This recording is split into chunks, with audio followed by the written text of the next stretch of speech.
wine, and for oil, and for the young of the flock, and of the herd, and their soul shall be as a watered garden, and they shall not sorrow any more at all. Mm-hmm.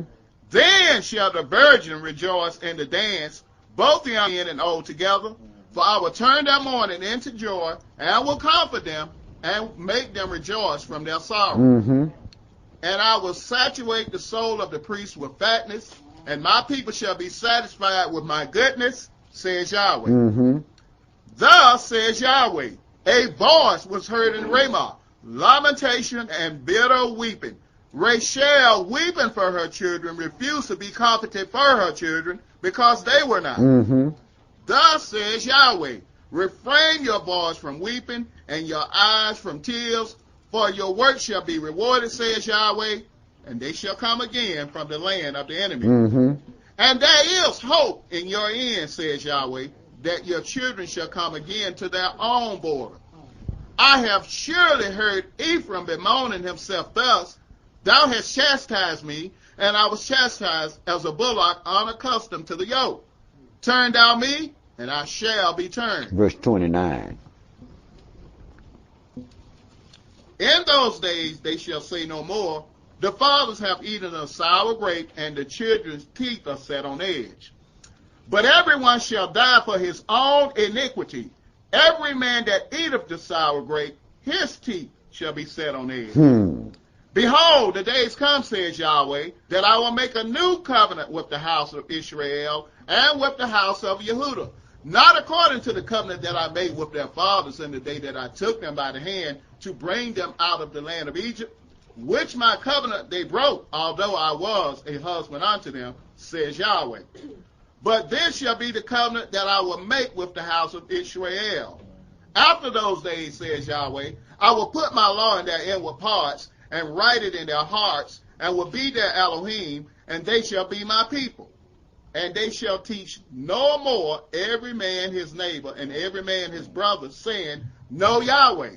For they shall all know me, from the least of them unto the greatest of them, says Yahweh. For I will forgive their iniquity, and I will remember their sin no more. Now this is something Yahweh said, for I will forgive all the things that Israel had done. He said, for I will forgive their iniquity, and I will remember their sins no more. And we are people that we might think we see iniquity, but then we are not quick to forgive people when we think that they have committed iniquity. We have a tendency to look down on people saying that person there is a sinner, when we are a sinner also. Yeah, but go ahead and read, brother. Back in 34 too, we got the word teach. Mm-hmm. They don't need to teach. We see we got a bunch in Psalms, hymns, and praise. Mm-hmm. So that could be going on as long as of course. time to point. Of course, brother. You always had instructors. You always had instructors, brother. You're going to always have them. Even from the garden, Adam was the instructor, but he failed. Down through kings, we had instructors, but all of them failed simply because they succumbed to what the people of the land was all about, most of them, instead of what Yahweh was all about. And once we get to succumbing to what man has to say, and man's interpretation of things, and you already got teachers, then what happened is you start heaping teachers to yourself with itching ears, and then you get caught between two opinions. And once you get caught between two opinions, it causes problems. It causes problems. It's going to cause somebody to fall, and then you're going to end up with somebody's blood on your hands. That's why I tell folks, I tell you what, you do your job, and you allow me to do my job, because I can stand in the breach and you can't. You see? Okay, yeah. Go ahead and finish up, Steve. Verse 35. Thus says the Most High Elohim, which giveth the sun for a light by day, and the ordinances of the moon and of the stars for a light by night, which divideth the sea when the waves thereof roar. Yahweh of hosts is his name. If those ordinances depart from before me, says Yahweh, then the seed of Israel also shall cease from being a nation before me forever.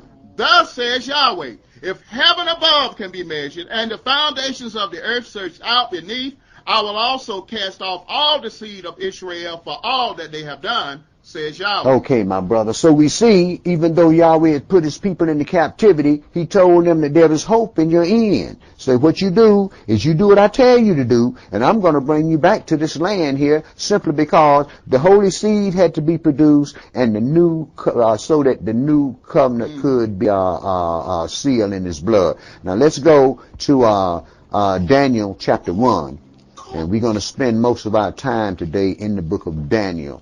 Daniel chapter 1, and we're going to pick this up at verse 1 through chapter 2 and verse 49. Daniel chapter 1 and verse 1 through chapter 2 and verse 49. So Daniel was in the captivity, and let's see what Daniel had to say that took place in this captivity.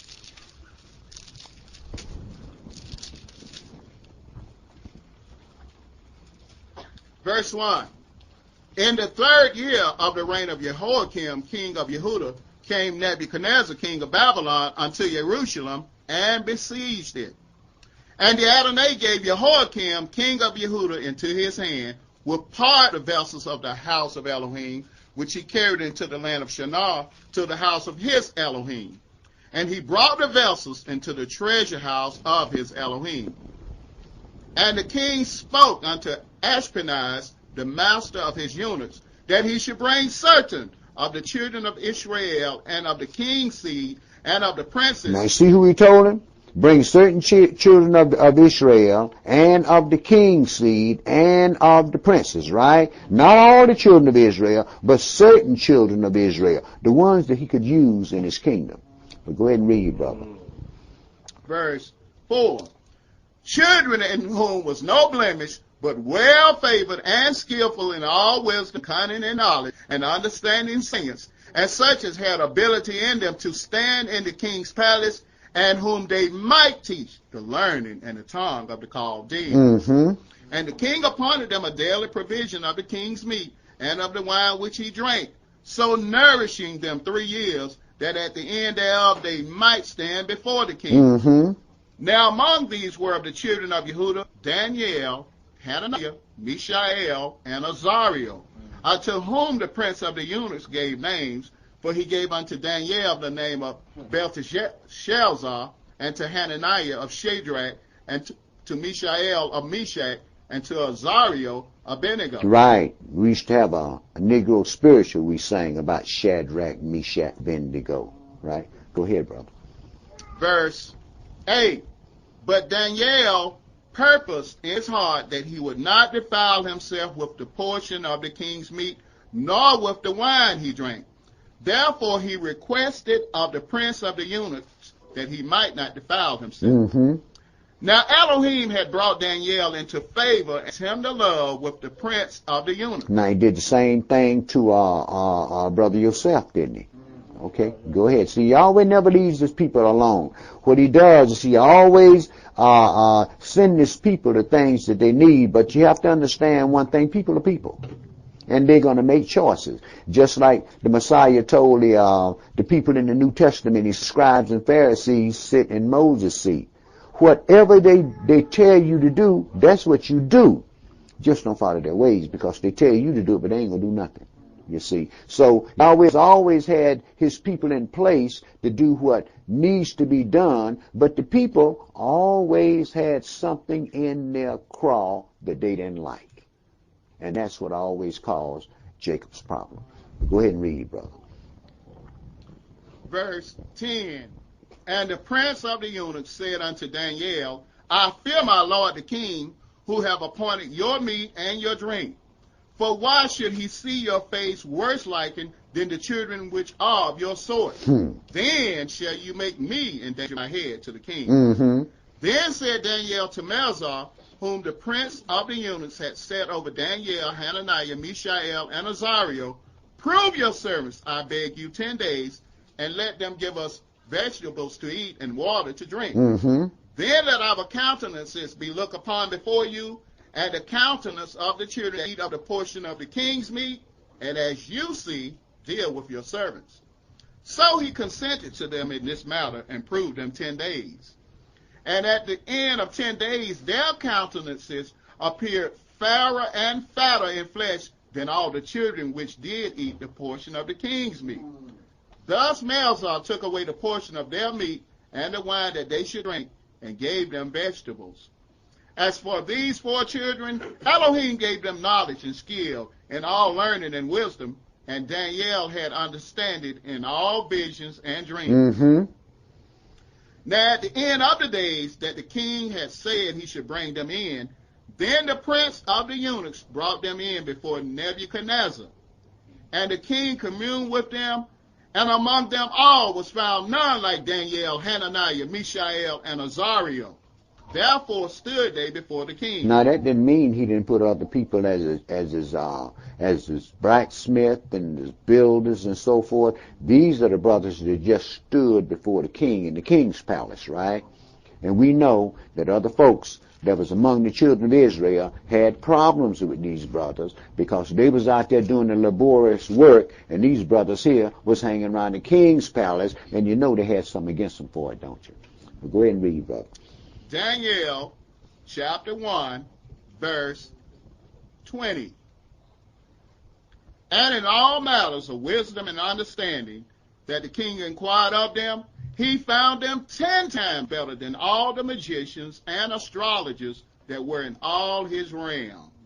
And Daniel continued even unto the first year of King Cyrus. And that's 70 years. Cyrus was the one that issued the decree to return. So this was a 70-year period. But go ahead and read, brother.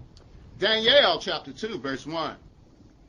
And in the 2nd year of the reign of Nebuchadnezzar, Nebuchadnezzar dreamed dreams wherewith his spirit was troubled, and his sleep broke from him. Then Nebuchadnezzar commanded to call the magicians and the astrologers and the sorcerers and the Chaldeans for to show the king his dreams. So they came and stood before the king. And Nebuchadnezzar said unto them, I have dreamed a dream, and my spirit was troubled to know the dream. Then spoke the Chaldeans to Nebuchadnezzar in Syriac, O king, live forever. Tell your servants the dream, and we will show the interpretation. The king answered and said to the Chaldeans, the thing is gone from me. If you will not make known unto me the dream, with the interpretation thereof, you shall be cut in pieces, and your houses shall be made a dunghill. But if you show the dream and the interpretation thereof, you shall receive of me gifts and rewards and great honor.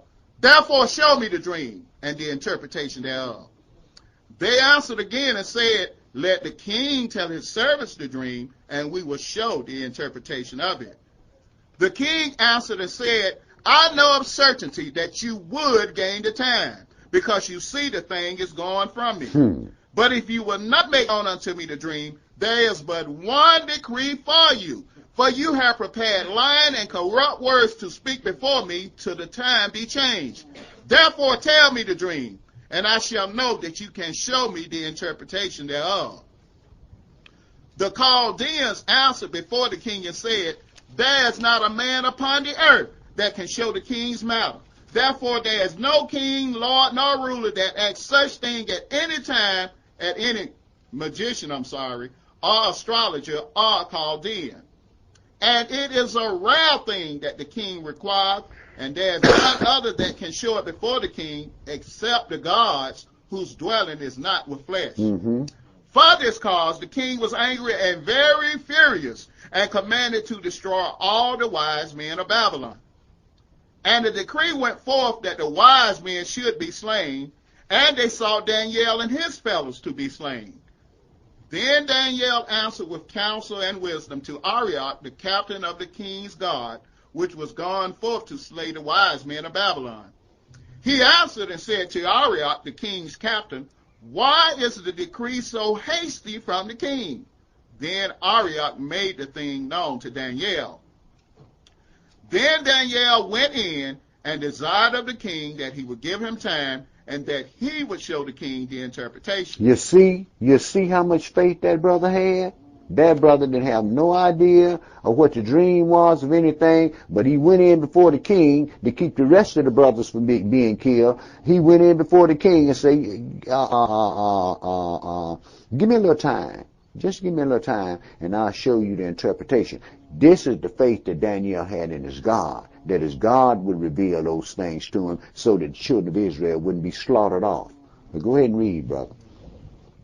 Verse 17. Then Daniel went to his house and made the thing known to Hananiah, Mishael, and Azariah, his companions, that they would desire mercies of the Elohim of heaven concerning this secret, that Daniel and his fellows should not perish with the rest of the wise men of Babylon. He went right to the right place, didn't he? Went and got the brothers that was with him and told them, say, look, let's entreat Yahweh about this thing here so that we won't die with the rest of these folks here. Go ahead and read, brother. Verse 19. Then was the secret revealed unto Daniel in a night vision. Then Daniel blessed the Elohim of heaven. Right. It wasn't revealed to Hananiah, Mishael, and Azariah. It was revealed to Daniel, right? But these brothers didn't get bent out of shape about it. Go ahead and read, brother. Verse 20. Daniel answered and said, Blessed be the name of Yahweh forever and ever. For wisdom and might are his. And he changes the times and the seasons. He removeth kings and setteth up kings. He giveth wisdom unto the wise and knowledge to them that know understanding. He revealeth the deep and secret things. He knoweth what is in the darkness, and the light dwelleth with him. I thank thee and praise thee, O thou Elohim of my fathers, who have given me wisdom and might, and have made known unto me now what we desired of you, for you have now made known unto us the king's matter. Therefore Daniel went in unto Arioch, whom the king had ordained to destroy the wise men of Babylon. He went and said thus unto him, Destroy not the wise men of Babylon. Bring me in before the king, and I will show unto the king the interpretation. Mm-hmm. Then Arioch brought in Daniel before the king in haste, and said thus unto him, I have found a man of the captives of Yehudah, that will make known unto the king the interpretation. Yeah, brother, he wanted a reward for that. He didn't go to Daniel. Daniel went to him. Go ahead, brother. Verse 26. The king answered and said to Daniel, whose name was Belteshazzar, Are you able to make known unto me the dream which I have seen, and the interpretation thereof? Daniel answered in the presence of the king and said, The secret which the king have demanded, the wise men, the astrologers, the magicians, the soothsayers cannot show unto the king. But there is a Elohim in heaven that revealeth secrets, and maketh known to King Nebuchadnezzar what shall be in the latter days. Your dream and the visions of your head upon your bed are these. Right, he say, now this thing here ain't for right now, but this is for the latter days, right? Now we are living in the latter days right now, right? Go ahead, brother. Verse 29. As for thee, O king, thy thoughts came into your mind upon your bed, what shall come to pass hereafter? And he that revealeth secrets maketh known to you what shall come to pass. But as for me, this secret is not revealed to me for any wisdom that I have more than any living, but for their sakes that shall make known the interpretation to the king, and that you might know the thoughts of your heart. Mm-hmm. This thing ain't revealed to me so that I can have a lot of knowledge, but these things are revealed of you so that you can know what the thoughts of your heart are, because Yahweh is getting ready to do something to you, boy. Go ahead and read, brother. Verse 31. Thou, O king, sawest, and behold a great image. This great image, whose brightness was excellent, stood before you, and the form thereof was terrible. This image's head was of fine gold, his breast and his arms of silver, his belly and his thighs of brass, his legs of iron, his feet part of iron, and part of clay. Okay, so this what he saw was in 4 different sections, wasn't it? Right? Go ahead, brother. Verse 34. Thou sawest till that a stone was cut out without hands, which smote the image upon his feet that were of iron and clay, and broke them to pieces.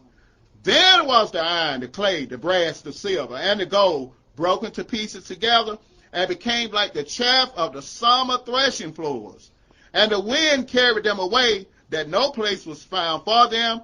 And the stone that smote the image became a great mountain, and fill the whole earth. Okay, now we notice he said a stone was cut out without hands, but it didn't smite this image upon his head. It smote this image upon his feet, right? And destroyed it by smiting it upon his feet. So we know that it wasn't the first, second, and third kingdom that the smiting stone was going to smite. It would be the last kingdom, the feet of it, the 10 toes, the things that we see and set up today, and that Revelations told us about, the thing that we call the EU. We can see it coming together now. So we know, because we see it together, coming together, we know what's going to happen to it. The Messiah is going to tear that thing up. The Messiah will end the reign of the Gentiles on this earth. Go ahead and read, brother. Verse 36. This is the dream, and we will tell the interpretation thereof before the king. Thou, O Nebuchadnezzar, art a king of kings, for the Elohim of heaven have given you a kingdom, power, and strength, and glory. And wheresoever the children of men dwell, the beasts of the field and the fowls of the heaven have he given into your hand, and have made you ruler over them all. Hold up, brother.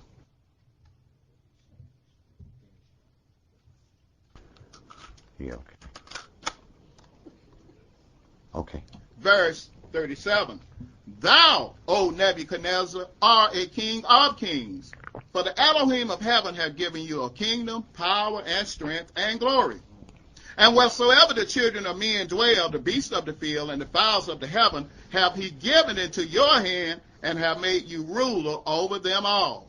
You are this head of gold. You are this head of gold, Nebuchadnezzar. This is the empire. You are this head of gold. Now, he ain't going to smite you on your head. Somebody else going to tear you up. But you this head of gold. Go ahead, brother. Verse 39. And after you shall arise another kingdom inferior to you, and another third kingdom of brass, which shall bear rule over all the earth. Mm-hmm.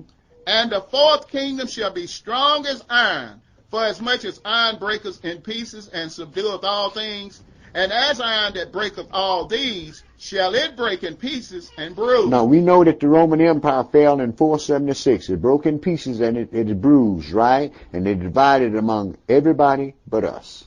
So go ahead and read, brother. Verse 41.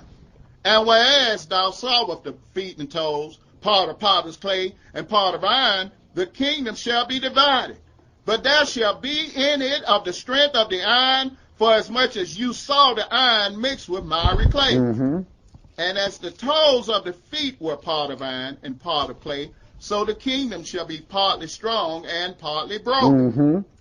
And whereas you saw iron mixed with miry clay, they shall mingle themselves with the seed of men, but they shall not cleave one to another, even as iron is not mixed with clay. Right, because every man is in his own country. Everybody has his own values in his own country, and it has caused wars from the dawn of time among men.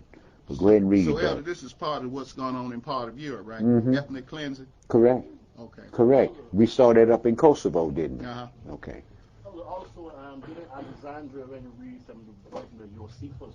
He wanted to have a Eurasian state, had his army begin to marry with other nations. Mm-hmm. And folks say no. It was just like back during the 60s, we had some school teachers that had talked to the school board, and they wanted to teach Ebonics in school. Folks say, y'all ain't got no language.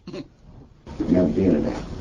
But you see what happened, regardless to how smart, regardless to what school our kids go to, the kids is the one that carry that Ebonics thing on. You know why? It fits them. They like it. It fits them. And what it does is it separates us from other people. It does give us another language, doesn't it? Okay. Okay. Go ahead and read. Daniel chapter 2, verse 44. And in the days of these kings shall the Elohim of heaven set up a kingdom which shall never be destroyed, and the kingdom shall not be left to other people, but it shall break in pieces and consume all these kingdoms, and it shall stand forever. Mm-hmm. For as much as thou sawest that the stone was cut out of the mountain without hands, and that it broke in pieces the iron, the brass, the clay, the silver, and the gold, the great Elohim have made known to the king what shall come to pass hereafter, and the dream is certain, and the interpretation thereof sure. Mm-hmm. Then the king Nebuchadnezzar fell upon his face and worshipped Daniel, and commanded that they should offer an oblation and sweet odors unto him. Right. But he was ready to throw, a little later on, he was ready to throw Daniel in the lion's den, wasn't it? And in that fiery furnace, wasn't it? Right. Go ahead, brother. Verse 47.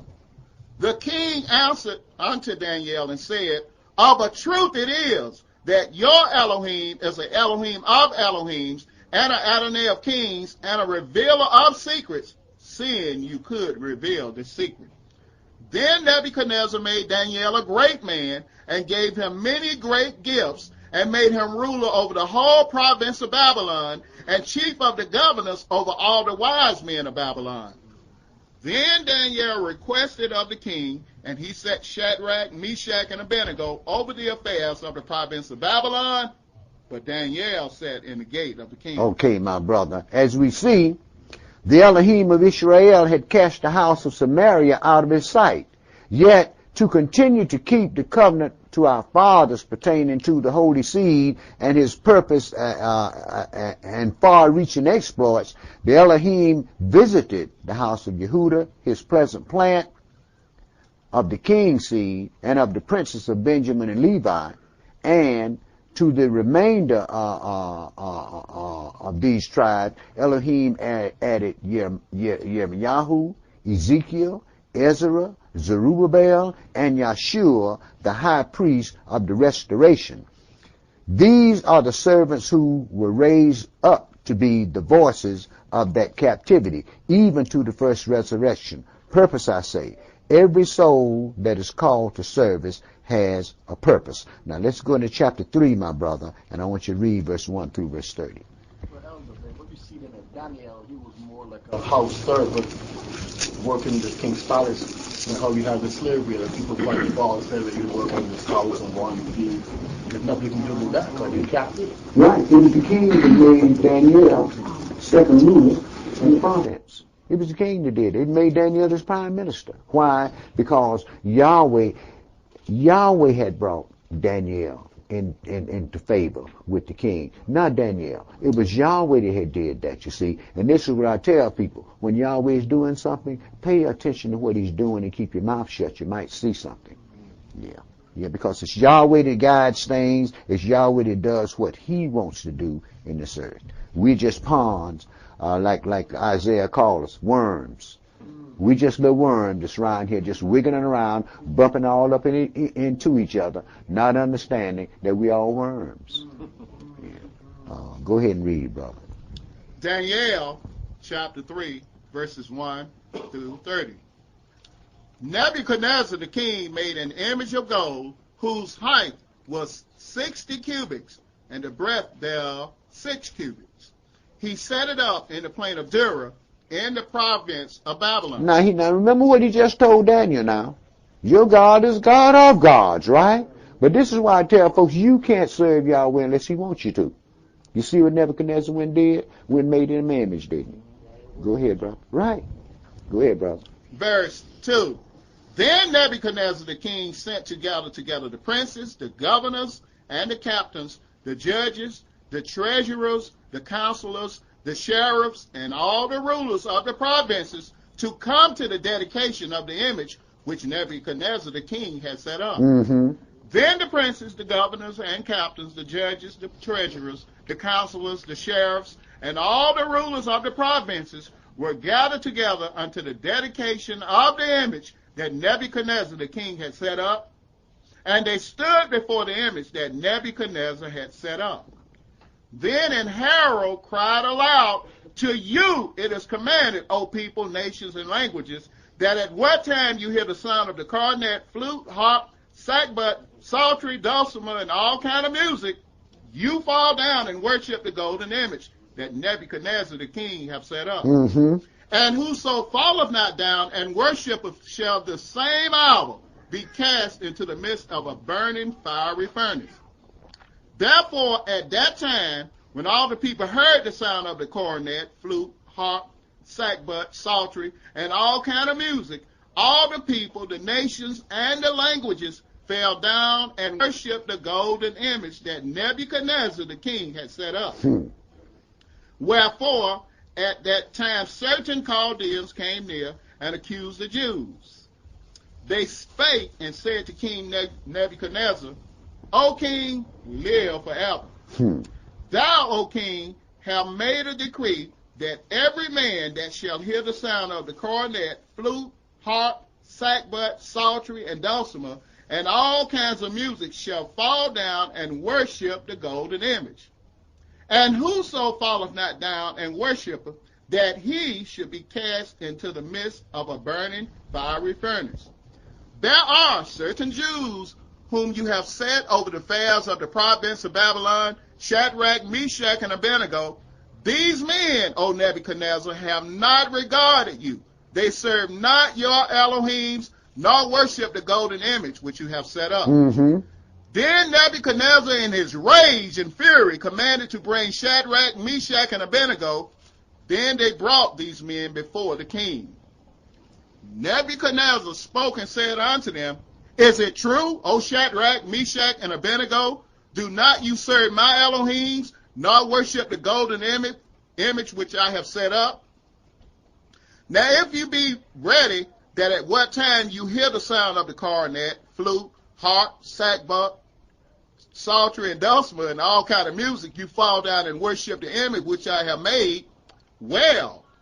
But if you worship not, you shall be cast the same hour into the midst of a burning fiery furnace. And who is that Elohim that shall deliver you out of my hand? Shadrach, Meshach, and Abednego answered and said to the king, O Nebuchadnezzar, we are not careful to answer you in this matter. If it be so, our Elohim whom we serve is able to deliver us from the burning fiery furnace, and he will deliver us out of your hand, O king. But if not, be it known unto you, O king, that we will not serve your Elohims, nor worship the golden image which you have set up. Then was Nebuchadnezzar full of fury, and the form of his visage was changed against Shadrach, Meshach, and Abednego. Therefore he spake and commanded that they should heat the furnace 7 times more than it was accustomed to be heated. Verse 20. And he commanded the most mighty men that were in his army to bind Shadrach, Meshach, and Abednego, and to cast them into the burning fiery furnace. Then these men were bound in their coats, their hosen, and their hats, and their other garments, and were cast into the midst of the burning fiery furnace. Therefore, because the king's commandment was urgent, and the furnace exceeding hot, the flame of the fire slew those men that took up Shadrach, Meshach, and Abednego. And these 3 men, Shadrach, Meshach, and Abednego, fell down, bound into the midst of the burning fiery furnace. Then Nebuchadnezzar the king was astonished, and rose up in haste, and spake and said unto his counselors, Did not we cast 3 men bound into the midst of the fire? They answered and said unto the king, True, O king. He answered and said, Lo, I see 4 men loose, walking in the midst of the fire, and they have no hurt. And the form of the 4th is like the Son of Man. Right. It says there's an angel in there with him, right? Go ahead, brother. Verse 26. Then Nebuchadnezzar came near to the mouth of the burning fiery furnace, and spake and said, Shadrach, Meshach, and Abednego, you servants of the Most High Elohim, come forth and come hither. Then Shadrach, Meshach, and Abednego came forth of the midst of the fire. And the princes, governors, and captains, and the king's counselors, being together, saw these men, upon whose body the fire had no power, nor was a hair of their head singed, neither were their coats changed, nor the smell of fire had passed on them. Then Nebuchadnezzar spake and said, Blessed be the Elohim of Shadrach, Meshach, and Abednego, who have sent his angel, and delivered his servants that trusted in him, and have changed the king's word, and yielded their bodies, that they might not serve nor worship any Elohim except their own Praise Elohim. Yah. Therefore I make a decree that every people, nation, and language which speak anything amiss against the Elohim of Shadrach, Meshach, and Abednego shall be cut in pieces, and their houses shall be made a dunghill, because there is no other Elohim that can deliver after this sort. Then the king promoted Shadrach, Meshach, and Abednego in the province of Babylon. Okay, my brother. Now, this shows us that although favor is shown to the wicked, yet lepers cannot change their spots. Regardless of what the Spirit reveals to them or how much good they do towards Yahweh's anointed, a disguised tear is still a tear and will try to pass himself off as a tear. Chapter 4, and pick that up at verse 1 through verse 37, brother. You know, Elder, that was a prime example of state religion being imposed on the brethren. Of course it was. Of course it was, brother. And that's the worst thing that people can do is force religion on you. And that's just what they've done. That's just what they've done, brother. But you see what Yahweh did in that, don't you? He delivered those that he chose to deliver. You see. But go ahead and read, brother. See, that's why I always tell folks, man, be careful what you say to people. Because you don't know where they stand with their God. You may think you know, but you don't know where they stand with their God. So be careful what you say to people. When Daniel was making the interpretation of the dream known to the king, if you look at the way that he spoke to the king, he could have very easily came in, oh man, Yahweh gonna tear all this up. You gonna send these people in here, man, you through. Mm-hmm. But in the way that you speak to people, oftentimes determines what kind of a result that's going to have. You could have very easily said, man, you all but done, homie. Right. Right. See, when Yahweh give you a message, brother, what you have to do is you can't paraphrase that message. See, you got to give it just like it was delivered to you. If you paraphrase it, people might get it, but you didn't do what you told, so you're still in trouble with your God, right? Okay, it's catch-22, ain't it? Okay. I would surmise to say that of the three brothers, that bad Negro was probably the most defiant. Who? That bad Negro. He was the most defiant. Yeah, I heard that one too, bro. I heard that one too. Yeah, okay. Chapter 4, and pick that up at verse 1. Nebuchadnezzar the king, unto all people, nations, and languages that dwell in all the earth, peace be multiplied unto you.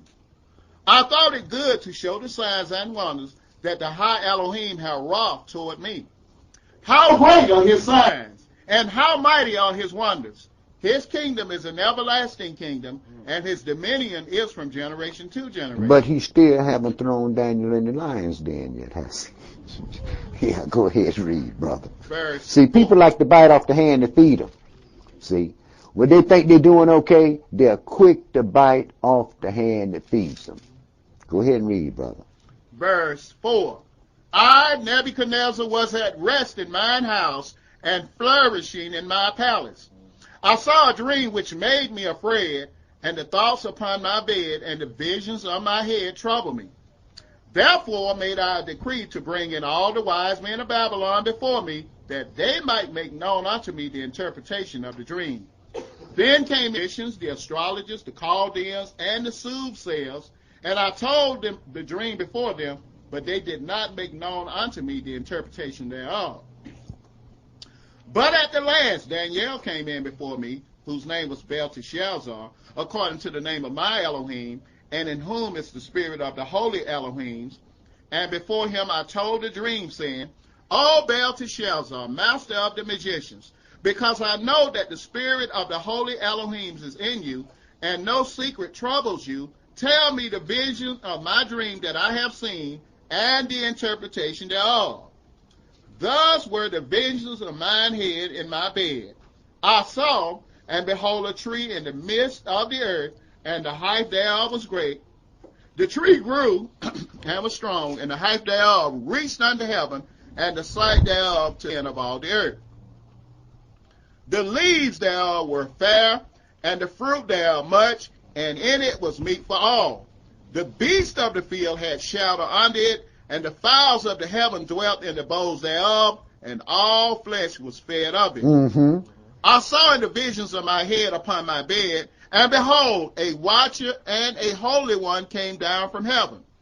He cried aloud and said, Hew down the tree and cut off his branches, shake off his leaves, and scatter his fruit, that the beasts get away from under it, and the fowls from his branches.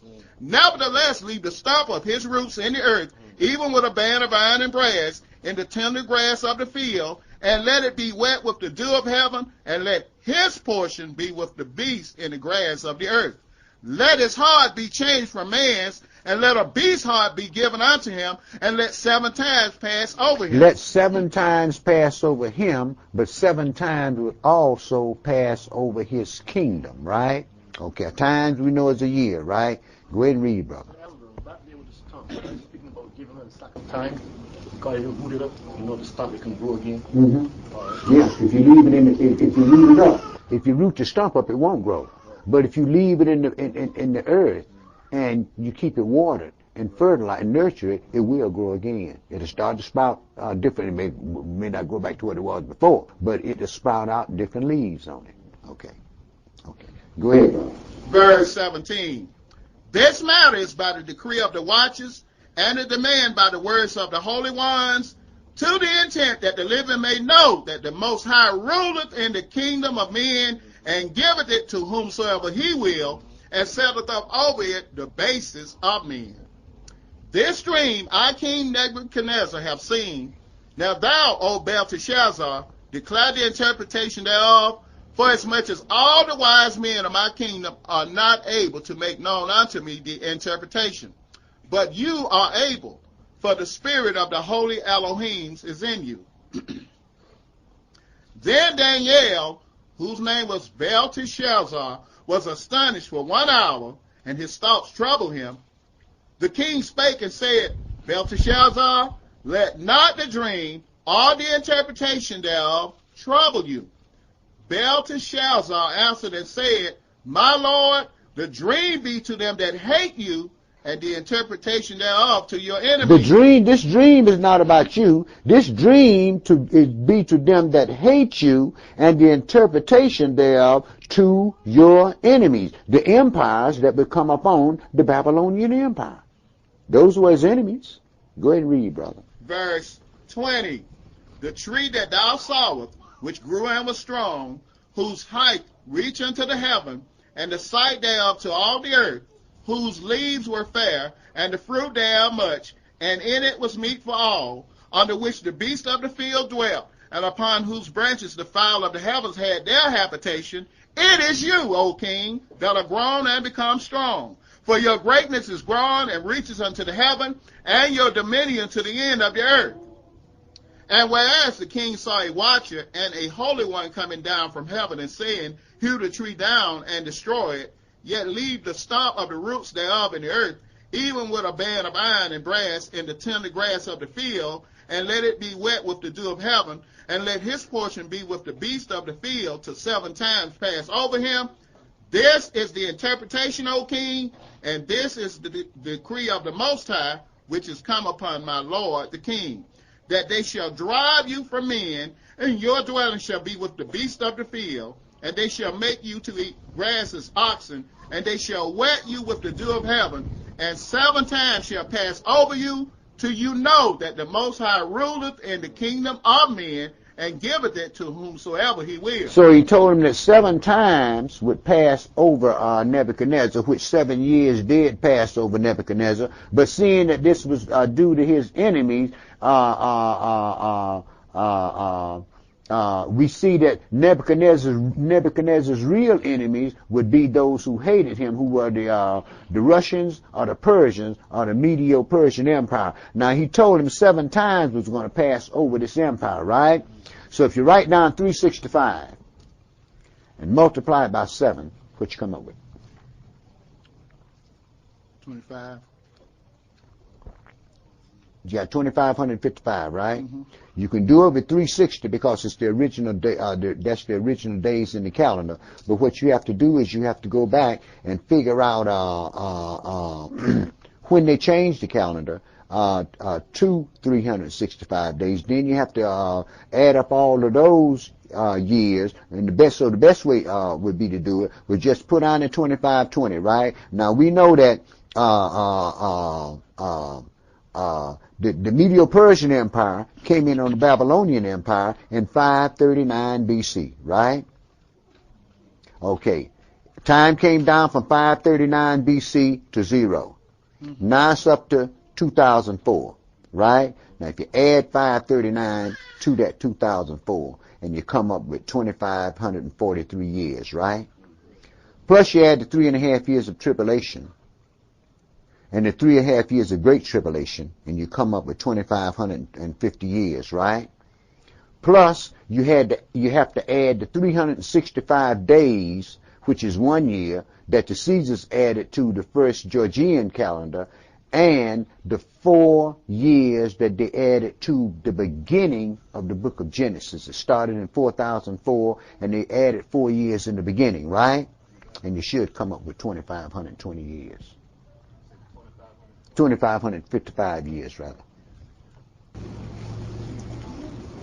Right? Mm-hmm. Now, after 2,555 years of European rule, the master, the stone cut out without hands, will violently set the Davidic kingdom on the earth in Holy Mount Zion. Now, let's go into Daniel 7 and pick up something else that Daniel had to say about this. Daniel 7, and pick that up at verse 1 through chapter 8 and 27. Daniel 7, and verse 1 through chapter 8 and verse 27. In the first year of Belshazzar, king of Babylon, Daniel had a dream and visions of his head upon his bed. Then he wrote the dream and told the sum of the matters. Daniel spake and said, I saw in my vision by night, and behold, the 4 winds of the heavens strove upon the great sea. And 4 great beasts came up from the sea, divers one from another. Now, as he explained this, it's right there on that chart right there. All you have to do is follow that chart. Okay. Go ahead and read, brother. Verse 4. The first was like a lion and had eagle's wings. I beheld till the wings thereof were plucked, and it was lifted up from the earth and made stand upon the feet as a man, and a man's heart was given to him. Now, we know that this is Nebuchadnezzar because he was driven out for the 7 years, and after the 7 years, he was given the heart of a beast. And after 7 years, he was given the heart of a man and brought back in his kingdom and given more majesty and honor than he had before, right? Okay, go ahead. So we know that that's talking about the first empire that came on the earth in 606 BC, the Babylonian Empire. But it had one ruler. Right? So it only had one head. Go ahead and read, brother. Verse 5. And behold, another beast, a serpent like to a bear, and it raised up itself on one side, and it had 3 ribs in the mouth of it, between the teeth of it. And they said thus unto it, Arise, devour much flesh. So now we see the Medo-Persian Empire come in on the Babylonian Empire, right? But they actually ended up with one head over that empire, right? Okay, go ahead, brother. Daniel chapter 7, verse 6. After this I beheld, and lo, another, like a leopard, which had upon the back of it 4 wings of a fowl. The beast had also 4 heads, and dominion was given to it. So Alexander the Great came in, and after he died, his kingdom was divided up among his 4 generals. This is why this kingdom had 4 heads. So far, you had 1 head in the 4th beast, 4th verse, 1 head, another head in the 2nd verse, and here, in the 5th verse, and then in the 6th verse, we had 4 heads. They gave us 6 heads, right? Go ahead, brother. Daniel chapter 7, verse 7. After this I saw in the night visions, and behold, a 4th beast, dreadful and terrible, and strong exceedingly, and it had great iron teeth.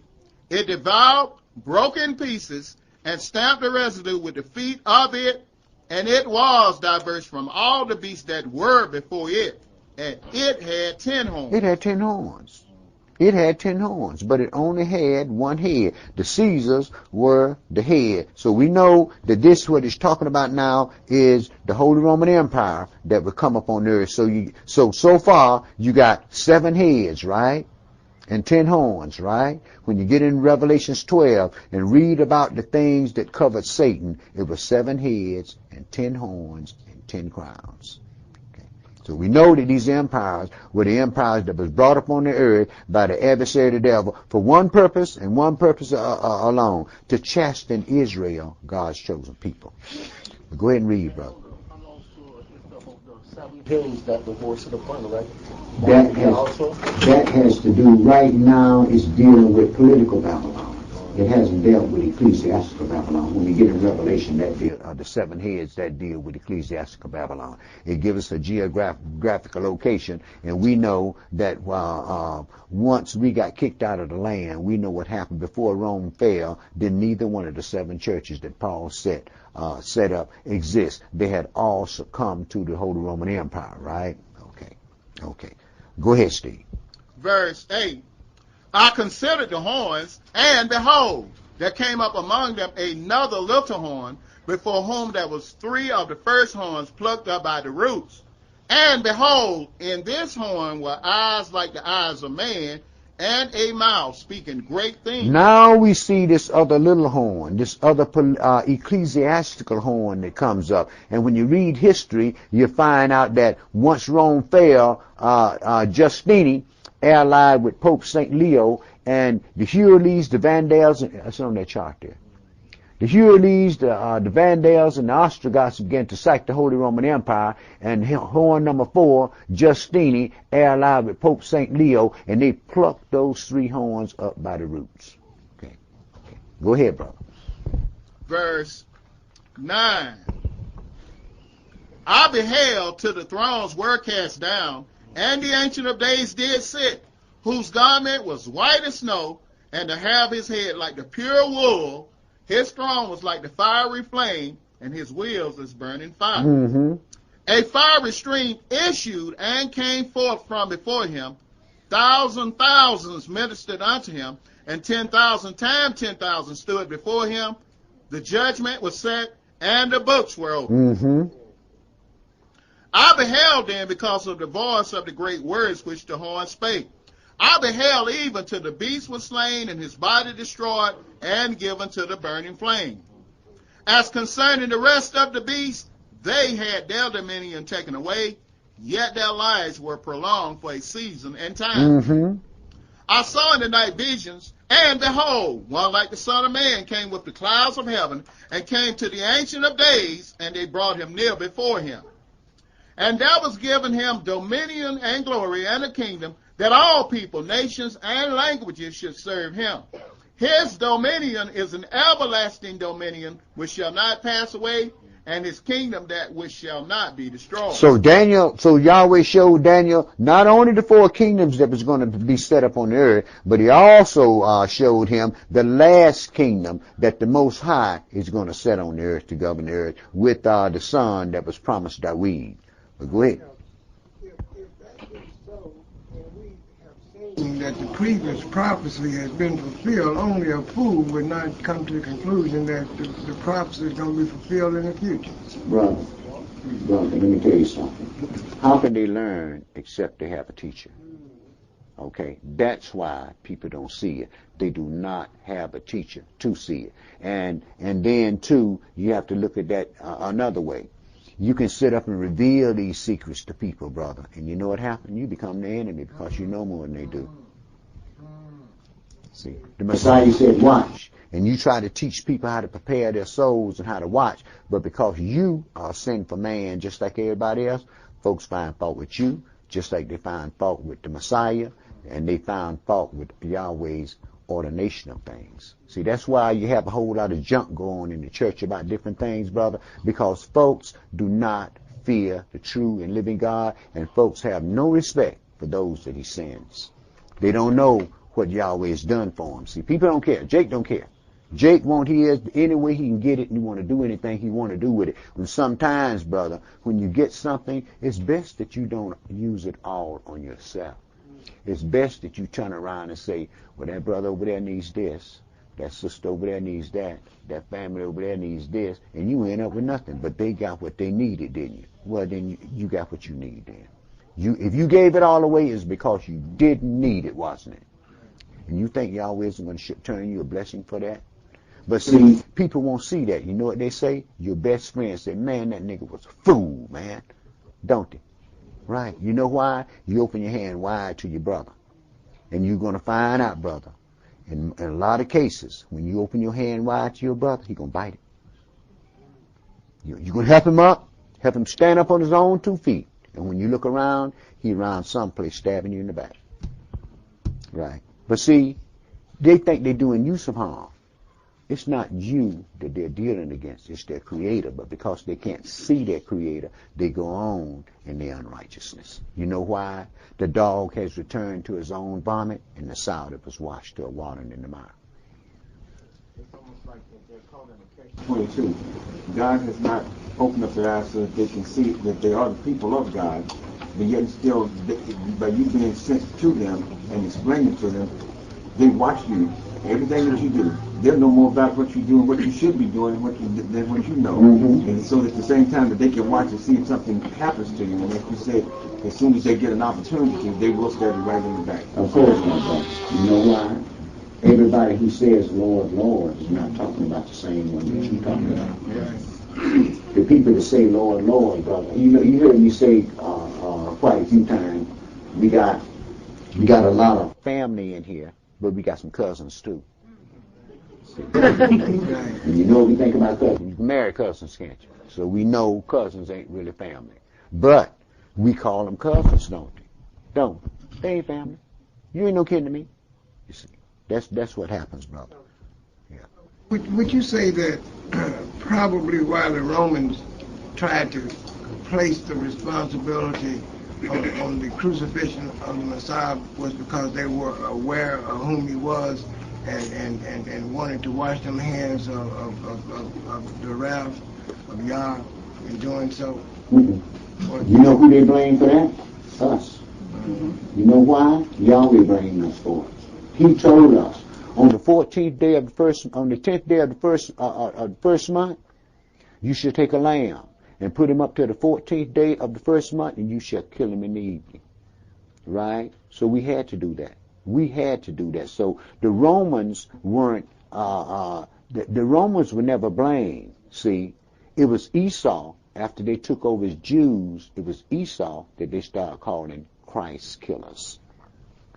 See, us, we African Americans, don't nobody want to bother with us. But somebody had took our place with power, and it's Esau that they call Christ killers. They'll tell them in a minute, yeah, y'all kill off the Christ. You see, what they were supposed to do, they had to follow the law. It wasn't anything that they were doing. What was happening was that Yahweh was doing his will upon the earth, and man just didn't see that it was Yahweh instead of himself. See, when we get off, we ourselves, a lot of times we get off into a lot of things and we follow our own pernicious ways, our own stupid mind. This ain't my thing. What happened to my charger that was up here? Well, I'm damn. Somebody took the end off the charger. Niggas.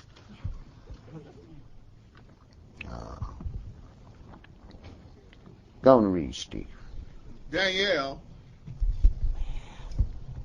chapter 7, verse 15. Mm-hmm. I, Daniel, was grieved in my spirit in the midst of my body, and the visions of my head troubled me.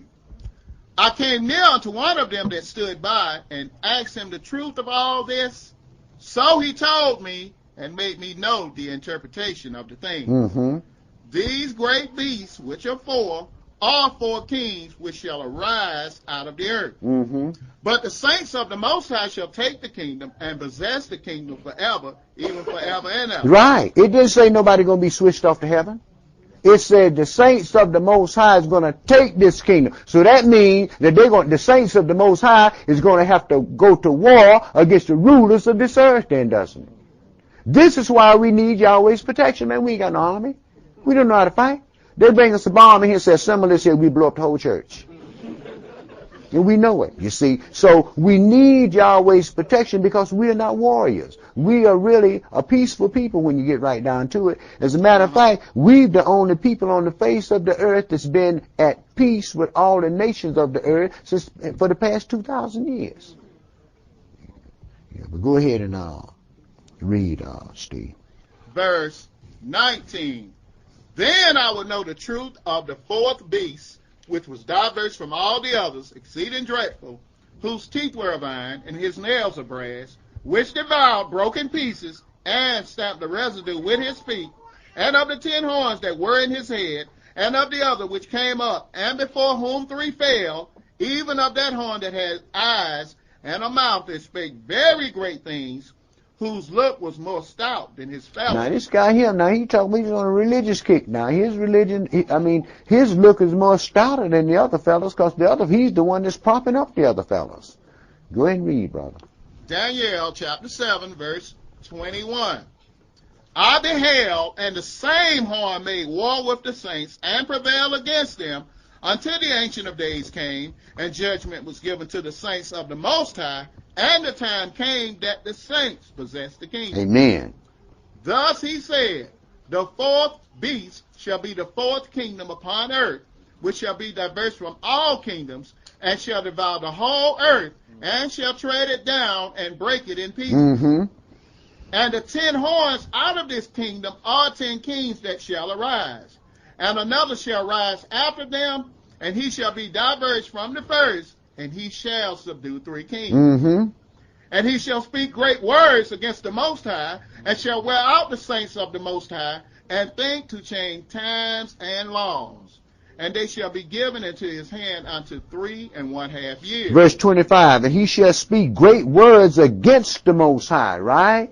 Talking that pagan religion they dealing with. We know what happened. Even before the apostles, while the apostles were still living, they had started calling them Christians, didn't they?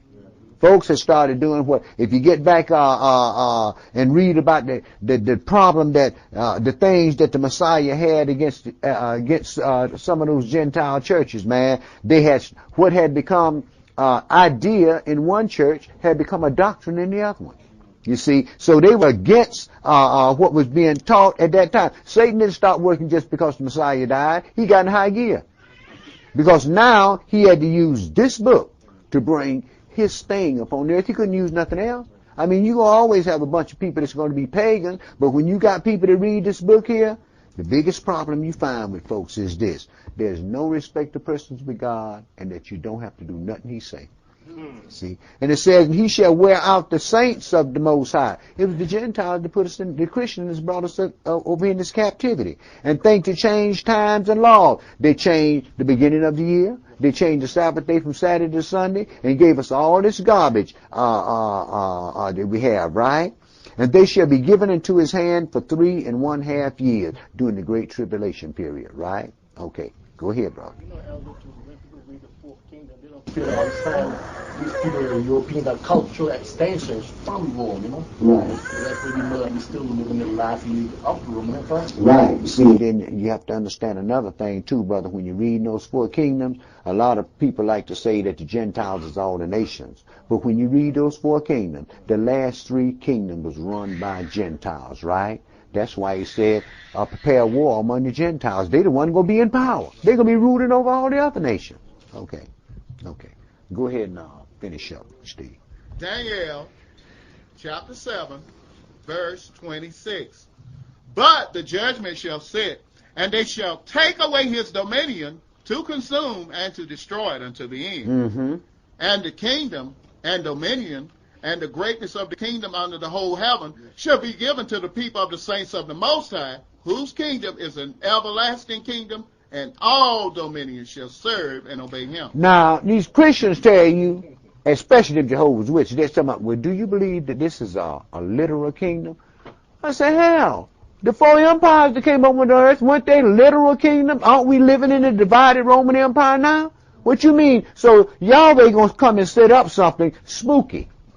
But he's going to tell you exactly what he's going to do. What else kind of kingdom you think he's going to set up? And then the Gentiles say, well, Yahweh didn't mean that. See, y'all reading that Old Testament. He didn't mean none of that stuff in the Old Testament. Christ nailed all of that to the cross. Why? Because it told you, and the kingdom and dominion and the greatness of the kingdom under the whole heaven shall be given to the people of the saints of the Most High, whose kingdom is an everlasting kingdom, and all dominions shall serve and obey them. The Gentiles know how they treated you. See? And they figure when you get in power, y'all know how Jake do things. Jake like to showboat. They think if you get in power, they're going to be in big trouble. But you know what? The righteous is going to be in power. Okay. Also, when I read the book of Josephus, the essential writings, when Alexander came to Jerusalem, he saw the high priest kissed on his forehead, and he saw the same vision in the dream that he was going to rule the world. When you read the book of Daniel, the priest took him in the temple and showed the book of Daniel about him of the what they call the horn of him. I can't remember, but he knew that it was going to be him. So when he saw the priest, he didn't make war with him. Right. So they didn't know that he used this book. This book is still going on. Out of the kings that came up to rule there, who was it that didn't plunge the temple? Because Alexander the Great. Not in the race. Okay. Okay, go ahead and finish up, Steve. Verse 28. Hitherto is the end of the matter. As for me, Daniel, my cogitations much trouble me, and my countenance changed in me, but I kept the matter in my heart. In the 3rd year of the reign of King Belshazzar, a vision appeared unto me, even unto me, Daniel, after that which appeared unto me at the first. Now remember Nebuchadnezzar came in 606, right? Now we down to 555 BC. Go ahead, bro. Verse 2. And I saw in a vision, and it came to pass, when I saw that I was at Shushan in the palace, which is in the province of Elam, and I saw in a vision, and I was by the river of Ulai. So we know by him saying he was in Elam, we know that he's in what's called today Iran, right? Okay, go ahead, brother. Verse 3. Then I lifted up mine eyes and saw, and behold, there stood before the river a ram which had 2 horns, and the 2 horns were high, but one was higher than the other, and the higher came up last. I saw the ram pushing westward and northward and southward, so that no beast might stand before him, neither was there any that could deliver out of his hand, but he did according to his will, and became great. So he's talking about the Medo-Persian Empire, the ram, right? Go ahead, brother. Verse 5. And as I was considering, behold, an he-goat came from the west on the face of the whole earth, and touched not the ground. And the goat had a notable horn between his eyes. And he came to the ram that had 2 horns, which I had seen standing before the river, and ran unto him in the fury of his power. And I saw him come close unto the ram, and he was moved with anger against him, and smote the ram and broke his 2 horns, and there was no power in the ram to stand before him, but he cast him down to the ground and stamped upon him, and there was none that could deliver the ram out of his hand. Alexander the Great come in, and it wasn't nothing. He conquered the earth. This is why he was called a leopard. He conquered the earth in less time than any other leader, 12 years. And he came and ran into the 2 horns of the Medo-Persian Empire and broke that notable horn, didn't he? Go ahead, brother. Yes, sir. Verse 8. Verse 9, I'm sorry.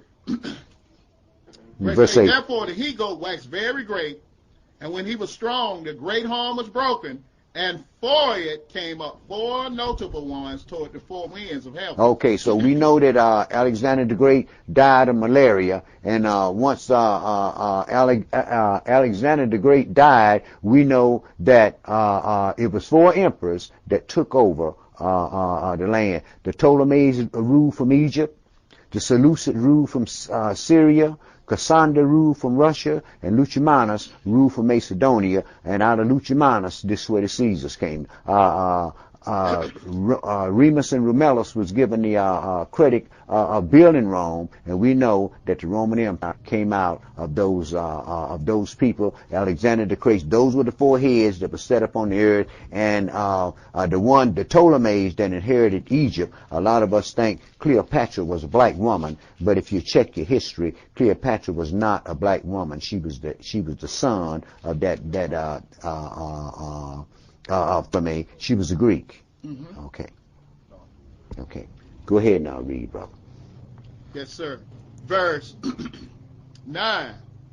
And out of one of them came forth a little horn, which waxed exceeding great toward the south, and toward the east, and toward the pleasant land. Now we're talking about the ecclesiastical Babylon. We're talking about the church now. Okay, go ahead, brother. Verse 10. Mm-hmm.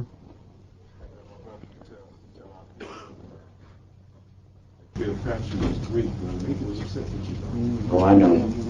I saw a sister on TV, brother, had came up there from that AU Center. She was a graduate from AU Center, and she had some kids out there talking about, you know, they're descendants of Cleopatra and all them folks. And I'm looking at these black kids and knowing what color Cleopatra was, and the only thing I say now, see how stupid this is?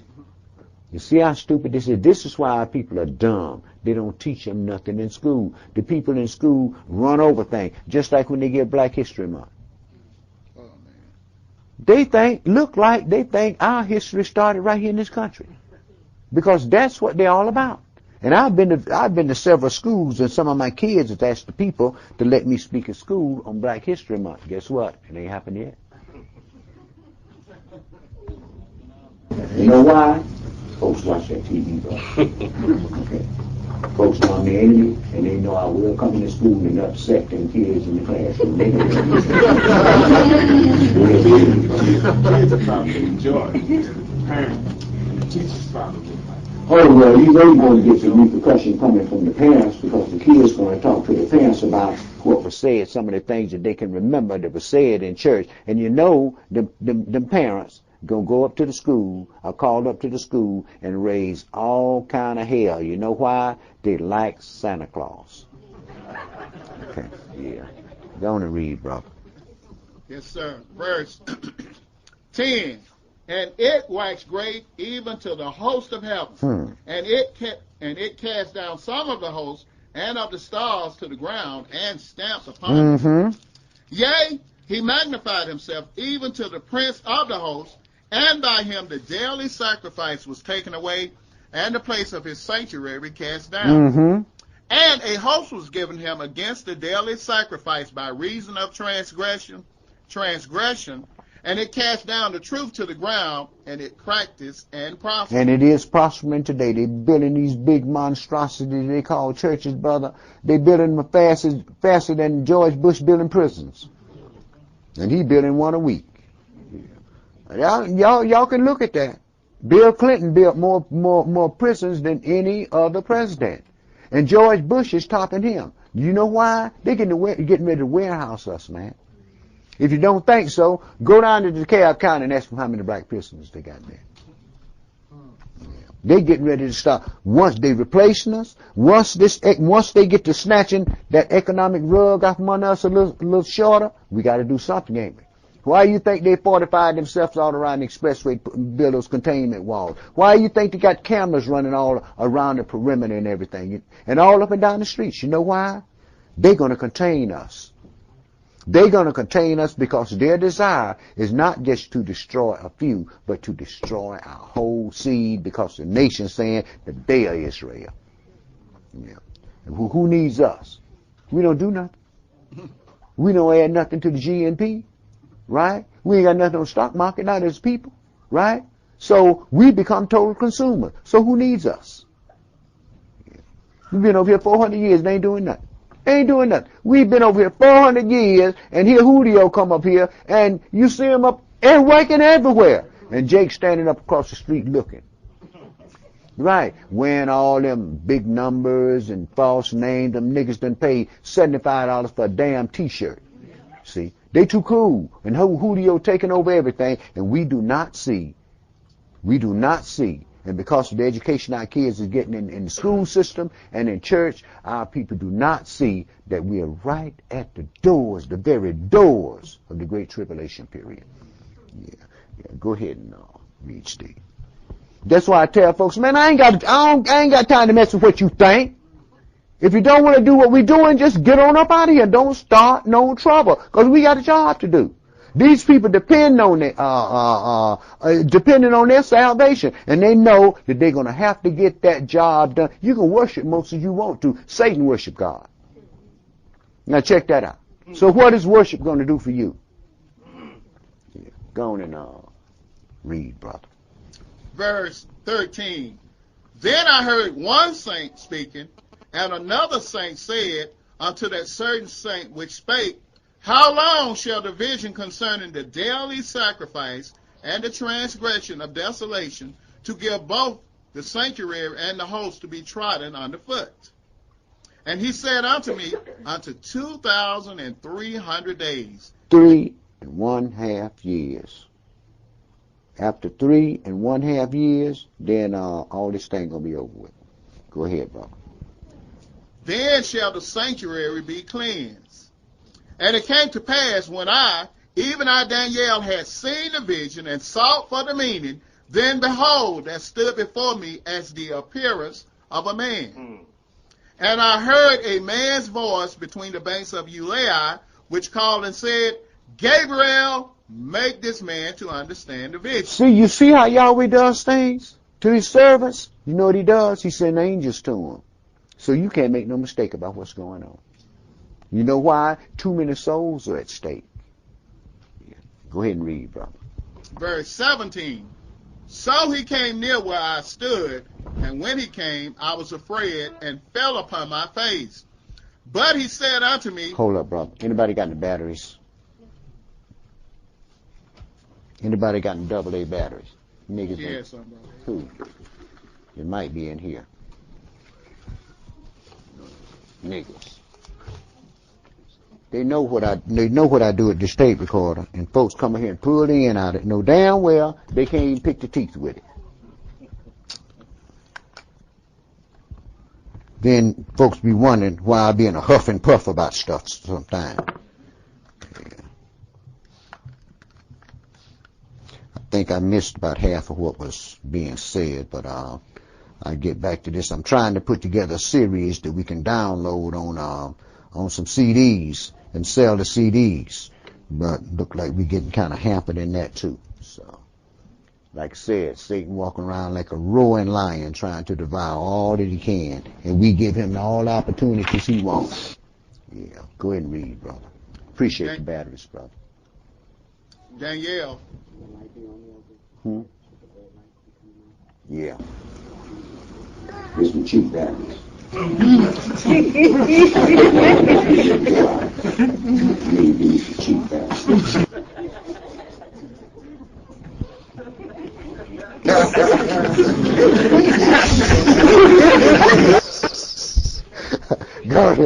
Go to read, brother.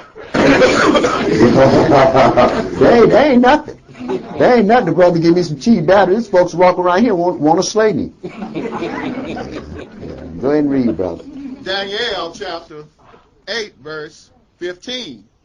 And it came to pass when I, Daniel, had seen the vision and sought for the meaning, then behold, there stood before me as the appearance of a man.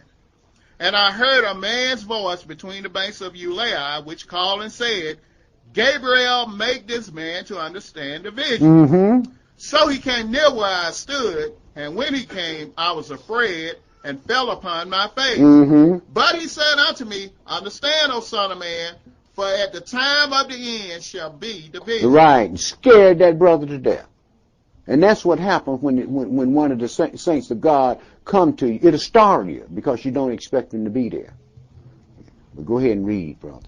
Verse 18. Now as he was speaking with me, I was in a deep sleep on my face toward the ground, but he touched me and set me upright. You see what happened? That angel came up to that brother passed out. Yeah. Go ahead and read, brother.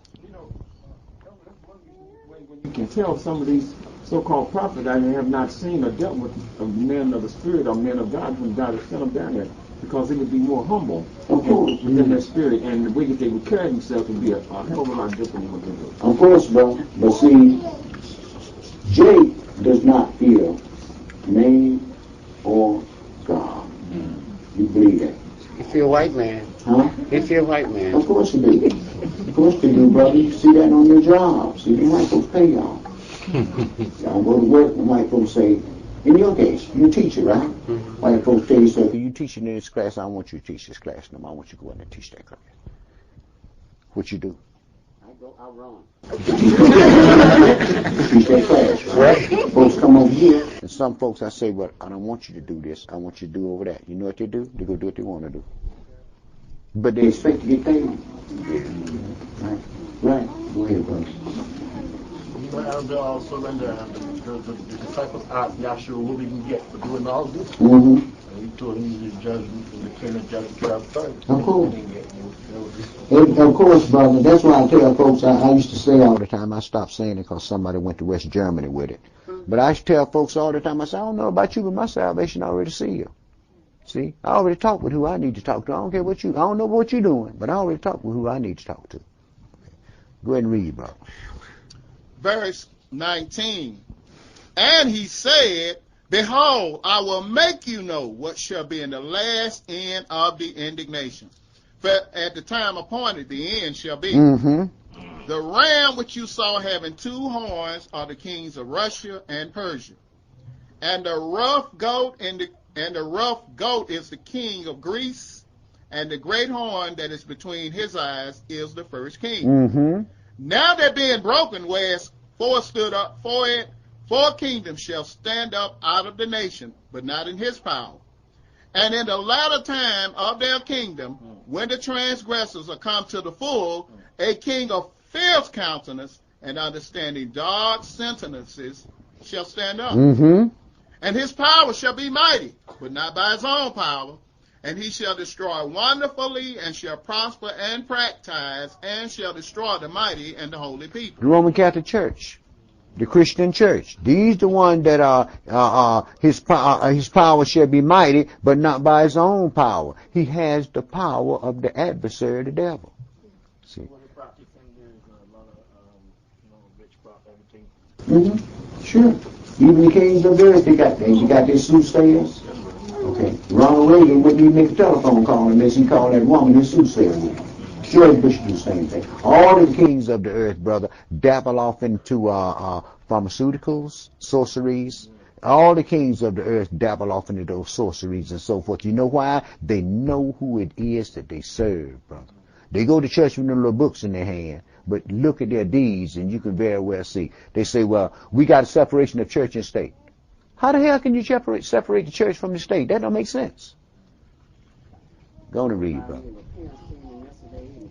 They're going to jump on me, and they went to, I said, and there ain't going to be no butt whipping around here now, because I'm an adult. Mm-hmm. A little boy had turned in his spelling words, and no name was on it. And I told him, I said, now here's a kid made good on his spelling. I said, but I don't know who it is. I tore it up and threw it in the trash. He said, let me see it. And he went in the trash and got it. He said, that's my paper. So he goes and called his mama. Mama called, come up there. This is Israel. Did you tear up Victor's paper and throw it in the trash? I said, I sure did. Why did you do that? I said, because I'm not Miss Cleo. I can't read his name. If the name is not on there, I can't read it. Right. Ain't that something? You don't come up there and raise yes. You see, that's why we have problems in the school system with things, brother, simply because them parents will come up there and jump in them teachers' chest knowing that little niggas are wrong all the time. But they're going to defend them, ain't they? That's what he should have told you to explain to him what took place.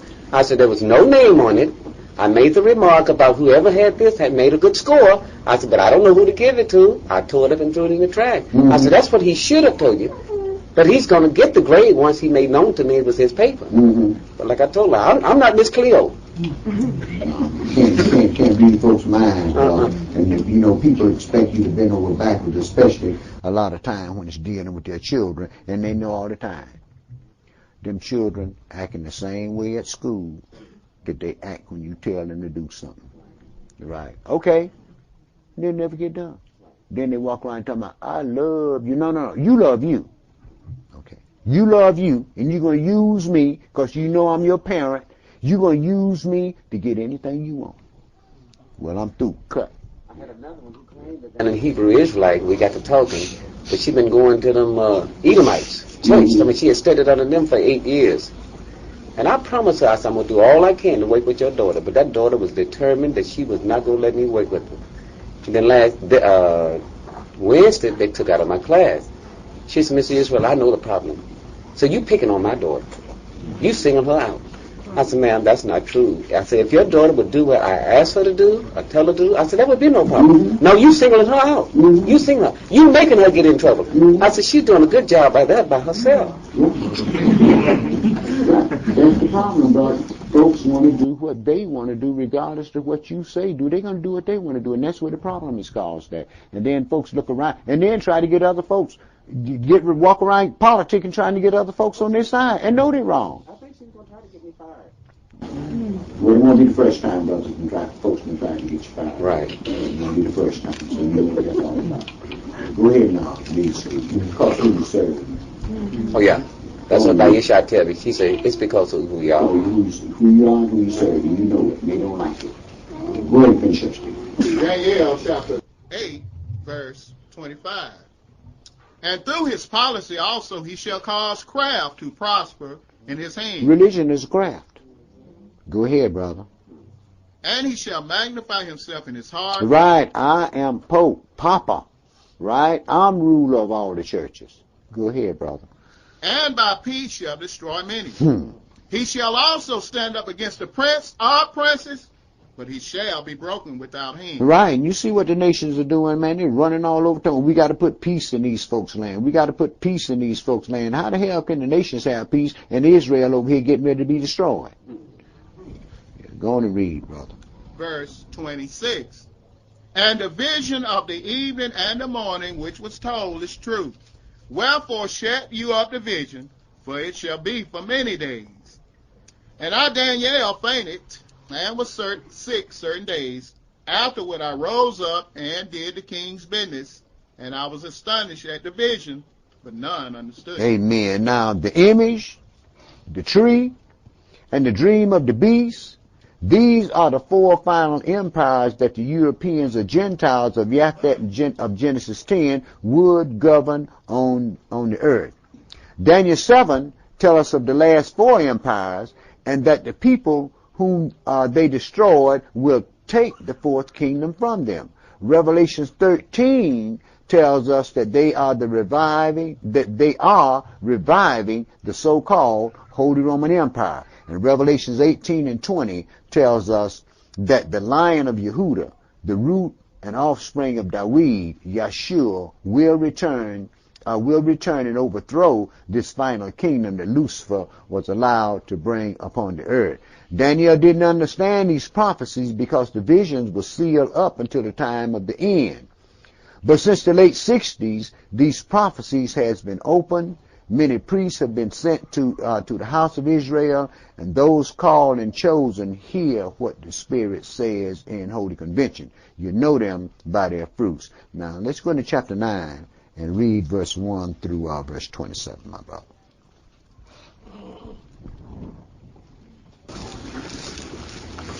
Verse 1. In the first year of Darius, the son of Ahasuerus, of the seed of the Russians, which was made king over the realm of the Chaldeans, in the first year of his reign, I, Daniel, understood by books the number of the years, whereof the word of Yahweh came to Jeremiah the prophet, that he would accomplish 70 years in the desolation of Jerusalem. And I set my face unto the Adonai Elohim to seek by prayer and supplications with fasting and sackcloth and ashes. And I prayed unto Yahweh my Elohim and made my confession and said, O Adonai, the great and dreadful Elohim, keeping the covenant and mercy to them that love him and to them that keep his commandments, we have sinned and have committed iniquity and have done wickedly and have rebelled even by departing from your precepts and from your judgments. Right, he didn't say the people have sinned and I'm clean. He said we have sinned. Go ahead, brother. Verse 6. Neither have we hearkened unto your servants the prophets, which spake in your name to our kings, our princes, and our fathers, and to all the people of the land. O Adonai, righteousness belongeth unto thee, but unto us confusion of faces, as at this day. To the men of Yehuda, and to the inhabitants of Jerusalem, and unto all Yisrael that are near and that are far off, through all the countries whither you have driven them, because of their trespass that they have trespassed against you. O Adonai, to us belongeth confusion of face, to our kings, to our princes, and to our fathers, because we have sinned against thee. To the Adonai, our Elohim, belong mercies and forgiveness, though we have rebelled against him. Neither have we obeyed the voice of Yahweh, our Elohim, to walk in his laws, which he set before us by his servants, the prophets. Yea, all Israel have transgressed your law, even by departing, that they might not obey your voice. Therefore the curse is poured upon us, and the oath that is written in the law of Moshe, the servant of Elohim, because we have sinned against him. And he hath confirmed his words which he spake against us, and against our judges that judged us, by bringing upon us a great evil. For under the whole heaven have not been done as have been done upon Jerusalem. As it is written in the law of Moshe, all this evil is come upon us. Yet made we not our prayer before Yahweh our Elohim, that we might turn from our iniquities and understand your truth. You know why? They thought they was walking all in righteousness. So why turn to your Creator and admit that your weaknesses, huh? You think you're greater than everybody else. You're more holier than thou. Go ahead, brother. Verse 14. Therefore have Yahweh watched upon the evil and brought it upon us. Amen. For Yahweh our Elohim is righteous in all his works which he doeth, for we obeyed not his voice. And now, O Adonai our Elohim, that have brought your people forth out of the land of Egypt with a mighty hand, and have gotten you renowned, as at this day, we have sinned, we have done wickedly. O Adonai, according to all your righteousness, I beseech you, let your anger and your fury be turned away from your city, Jerusalem, your holy mountain. Because for our sins and for the iniquities of our fathers, Jerusalem and your people are become a reproach to all that are about us. Now therefore, O our Elohim, hear the prayer of your servant and his supplications, and cause your face to shine upon your sanctuary that is desolate for the Adonai's sake. O my Elohim, incline your ear and hear. Open your eyes and behold our desolations and the city which is called by your name. For we do not present our petitions before you for our righteousnesses, but for your great mercy. Praise Yah. O Adonai, hear. O Adonai, forgive. O Adonai, hearken and do. Defer not for your own sake, O my Elohim. For your city and your people are called by your name. And whilst I was speaking and praying and confessing my sin and the sin of my people Israel, and presenting my supplication before Yahweh my Elohim for the holy mountain of my Elohim, yea, whilst I was speaking in prayer, even the man Gabriel, whom I had seen in a vision at the beginning, being caused to fly swiftly, touched me about the time of the evening oblation. And he informed me and talked with me and said, O Daniel, I am now come forth to give you skill and understanding. At the beginning of your supplications, the commandment came forth, and I am come to show you. For you are greatly beloved. Therefore understand the matter and consider the vision. 70 weeks are determined upon your people and upon your holy city to finish the transgression, and to make an end of sins, and to make reconciliation for iniquity, and to bring in everlasting righteousness, and to seal up the vision and prophecy, and to anoint the most holy. He told him 7 things that was going to befall the children of Israel. He said, verse 24, 70 weeks are determined upon your people and upon the holy city. That's one thing, right? To finish the transgression, that's 2. And to make an end of sin, that's 3. And to make reconciliation for iniquity, that's 4. And to bring in everlasting righteousness, 5. And to seal up the vision of the prophecy, and the prophecy, 6. And to anoint the most holy. So he told him 7 things that was going to happen in that 70 weeks. You notice he didn't say 70 years. He said 70 weeks. So these are weeks of years. Okay? Go ahead and read, brother. Verse 25. Know therefore and understand that from the going forth of the commandment to restore and to build Jerusalem unto the Messiah the Prince shall be 7 weeks and 62 weeks. So it'll be 69 weeks before from the going forth of the commandment to restore and to rebuild Jerusalem to the Messiah the Prince would be 69 weeks of years, right? Go ahead, brother. The street shall be built again, and the wall, even in troublous times. And after 62 weeks shall the Messiah be cut off, but not for himself. And the people of the prince that shall come shall destroy the city and the sanctuary, and the end thereof shall be with a flood, and unto the end of the war desolations are determined. Verse 26, and after 62 weeks shall the Messiah be cut off. He taught 3.5 years, and he got cut off at the end. He came in 69 weeks, and he taught 3.5 years, and then he got cut off, right? Okay, go ahead, brother. Verse 27, and he shall confirm the covenant with many for 1 week, and in the midst of the week he shall cause the sacrifice and the oblation to cease, and for the overspreading of abomination he shall make it desolate, even unto the consummation, and that determined shall be poured upon the desolate. Okay, my brother, now what we want to do, let's go in the book of Ezra, and we're going to find out when the commandment went forth.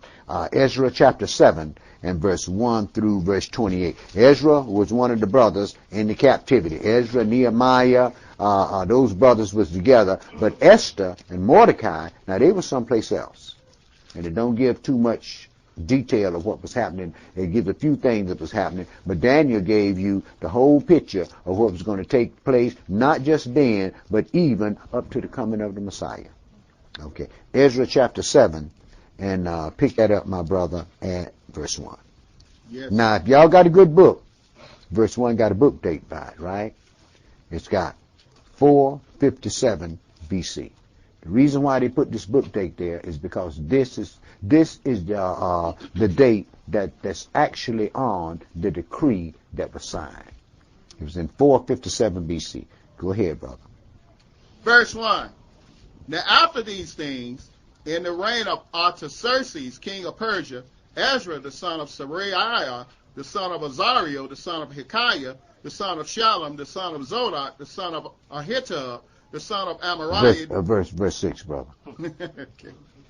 This Ezra went up from Babylon, and he was a ready scribe in the law of Moshe, which Yahweh Elohim of Israel had given, and the king granted him all his requests according to the hand of Yahweh his Elohim upon him.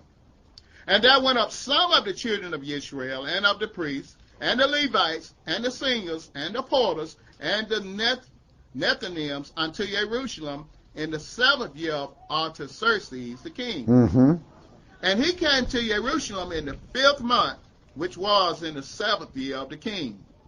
For upon the 1st day of the 1st month began he to go up from Babylon, and on the 1st day of the 5th month came he to Jerusalem, according to the good hand of his Elohim upon him. For Ezra had prepared his heart to seek the law of Yahweh, and to do it, and to teach in Israel statutes and judgments. And this is the copy of the letter that the king Artaxerxes gave unto Ezra the priest, the scribe, even a scribe of the words of the commandments of Yahweh, and of his statutes to Israel. Artaxerxes, king of kings, unto Ezra the priest, a scribe of the law of the Elohim of heaven, perfect peace, and at such a time.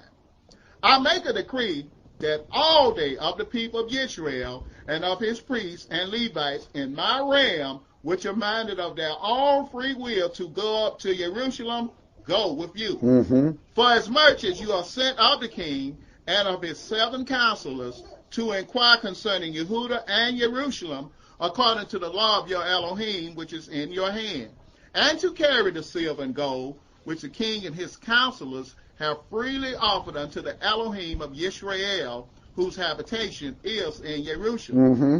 And all the silver and gold that you can find in all the province of Babylon, with the free will offering of the people and of the priests, offering willingly for the house of their Elohim, which is in Jerusalem, that you may buy speedily with this money bullocks, rams, lambs, with their meat offerings and their drink offerings, and offer them upon the altar of the house of your Elohim, which is in Jerusalem. And whatsoever shall seem good to you and to your brethren to do with the rest of the silver and the gold, that do after the will of your Elohim.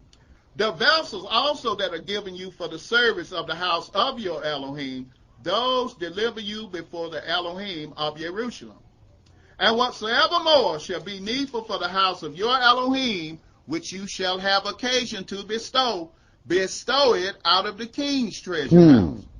And I, even I, Artaxerxes the king, do make a decree to all the treasurers which are beyond the river, that whatsoever Ezra the priest, the scribe of the law of the Elohim of heaven, shall require of you, it shall be done speedily unto 100 talents of silver, and to 100 measures of wheat, and to 100 baths of wine, and to 100 baths of oil, and salt without prescribing how much.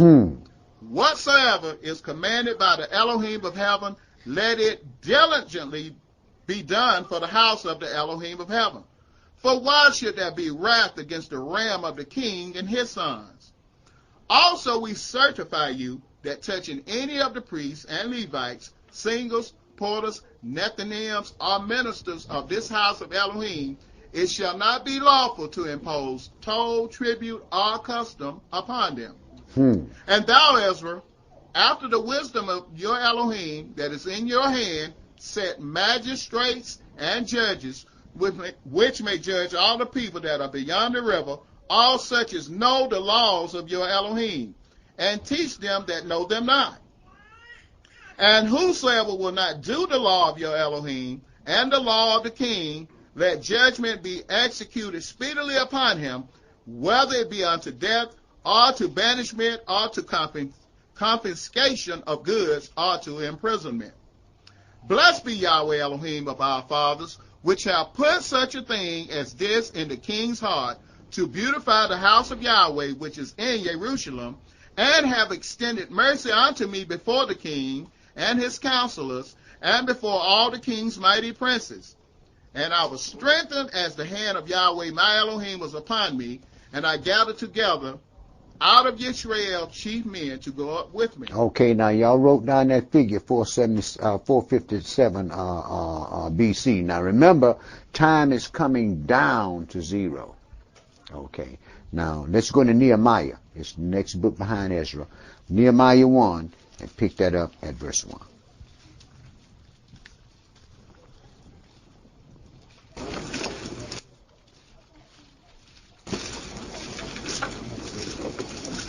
The words of Nehemiah the son of Hakaliah.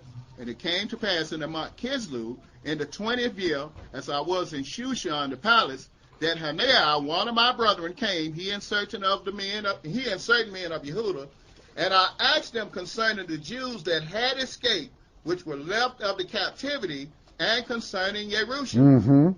And they said unto me, the remnant that are left of the captivity there in the province are in great affliction and reproach. The wall of Jerusalem also is broken down, and the gates thereof are burned with fire. And it came to pass, when I heard these words, that I sat down and wept and mourned certain days, and fasted and prayed before the Elohim of heaven, and said, I beseech thee, O Yahweh Elohim of heaven, the great and terrible Elohim that keepeth covenant and mercy for them that love him and observe his commandments, let your ear now be attentive and your eyes open, that you may hear the prayer of your servant, which I pray before you now, day and night, for the children of Israel, your servants, and confess the sins of the children of Israel, which we have sinned against you. Both I and my father's house have sinned. Now this is Nehemiah talking about he done sinned. See? Folks find problem with you when they find out that you sin, but then you're reading the prophets and they telling you how much they sin. See? You know what happens then? They become judges. They become judges of another man's servants. They don't realize what the saying is. We are just men being made perfect. Right, right. That's what they don't see. Huh? They don't understand what the scripture says. Blessed is the man to whom Yahweh will not impute iniquity. The only way that we can be saved, brothers, that Yahweh does not impute iniquity to us. But why should he not impute iniquity to us if we don't do the worship and the service that we're supposed to do? Because see, folks forget why they're called the NCCI. Folks come in, they hear the word, and you know what they say? Well, I'm going to believe about this, what I want to do. And some folks just do shoddy works or don't do the works at all. Not understand like what Peter said, show me your faith without your works, and I'll show you my faith by my works, you see. Like Paul said, some folks working not at all, but are busybodies, right? Right, right. Go ahead now, read Steve. Verse 7. We have dealt very corruptly against thee, and have not kept the commandments, nor the statutes, nor the judgments which you commanded your servant Moshe. Remember, I beseech thee, the word that you commanded your servant Moshe, saying, if you transgress, I will scatter you abroad among the nations. But if you turn unto me, and keep my commandments, and do them, though there were of you cast out unto the uttermost part of the heaven, yet will I gather them from thence, and will bring them unto the place that I have chosen to set my name there. And how does he do that? He sends servants out to gather the sheep that to return to the land. Ain't nobody going to wiggle their nose and everybody jump up and run. Things have to be done decently and in order. But go ahead and read, brother. Verse 10. Now these are your servants and your people, whom you have redeemed by your great power and by your strong hand. O Yahweh, I beseech thee, let now your ear be attentive to the prayer of your servant and to the prayer of your servants who desire to fear your name, and prosper, I pray you, your servant this day, and grant him mercy in the sight of this man, for I was the king cupbearer. Mm-hmm. And it came to pass in the month Nisan, in the 20th year of Artaxerxes the king, that wine was before him. And I took up the wine and gave it unto the king. Now I had not been before time sad in his presence.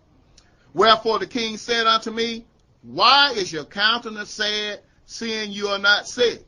This is nothing else but sorrow of heart.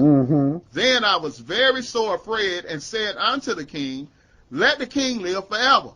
Why should not my countenance be sad, when the city, the place of my father's graves, lieth waste, and the gates thereof are consumed with fire? Then the king said unto me, for what do you make request?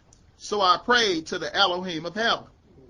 And I said unto the king, if it please the king, and if your servant have found favor in your sight, that you will send me unto Yehuda, unto the city of my father's graves, that I may build it. And the king said unto me, the queen also sitting by him, for how long shall your journey be? And when will you return? So it pleased the king to send me, and I set him a time. Moreover, I said unto the king, if it please the king, let letters be given me to the governors beyond the river, that they may convey me over till I come into Yehuda. And a letter unto Asaph, the keeper of the king's forest, that he may give me timber to make beams for the gates of the palace, which appertain to the house, and for the wall of the city, and for the house that I shall enter into. And the king granted me according to the good hand of my Elohim upon me. Praise Yah. Then I came to the governors beyond the river, and gave them the king's letters. Now the king had sent captains of the army and horsemen with me. When Sanballat the Horonite and Tobiah the servant the Ammonite heard of it, it grieved them exceedingly that there was come a man to seek the welfare of the children of Israel. So I came to Jerusalem and was there 3 days.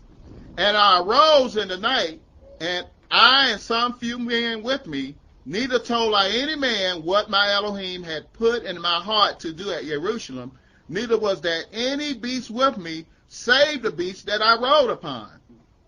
And I went out by night by the gate of the valley, even before the dragon's well, and to the dung port, and viewed the walls of Jerusalem, which were broken down, and the gates thereof were consumed with fire. Then I went on to the gate of the fountain and to the king's pool, but there was no place for the beast that was under me to pass. Then went I up in the night by the brook, and viewed the wall, and turned back, and entered by the gate of the valley, and so returned.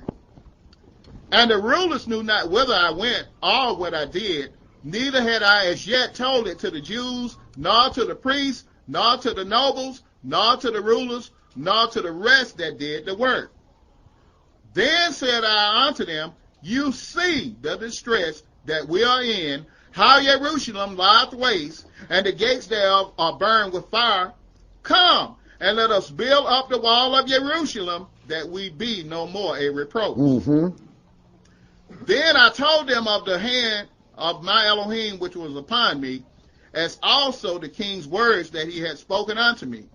And they said, Let us rise up and build.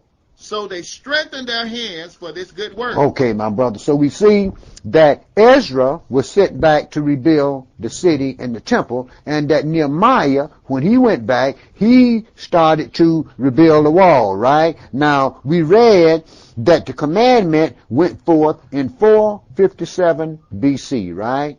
Okay. Now let's go into St. Mark 1 and read verse 1 through verse 11. St. Mark 1, 1 through 11. Now, if any of y'all got a book, got a good book, they got a date in it. If you look at the date, it's 26 AD. Am I correct? Okay, if it's 26 AD, now add that to 457, and that'll give you the 483 weeks of years that was talked about in Daniel. If you add 26 to 457, you should come out 483 years. Now remember, he told him that he had 69 weeks, right? 69 weeks. Those were weeks of years. 69. If you do your figuring on that, you come up with 483 years. 69 times 7 equals 483. Right? Okay. Pick this up. Let's pick this up exactly 483 years after the commandment went forth. Mark 1, and pick it up at verse 1. 69 times 7. 69 times 7.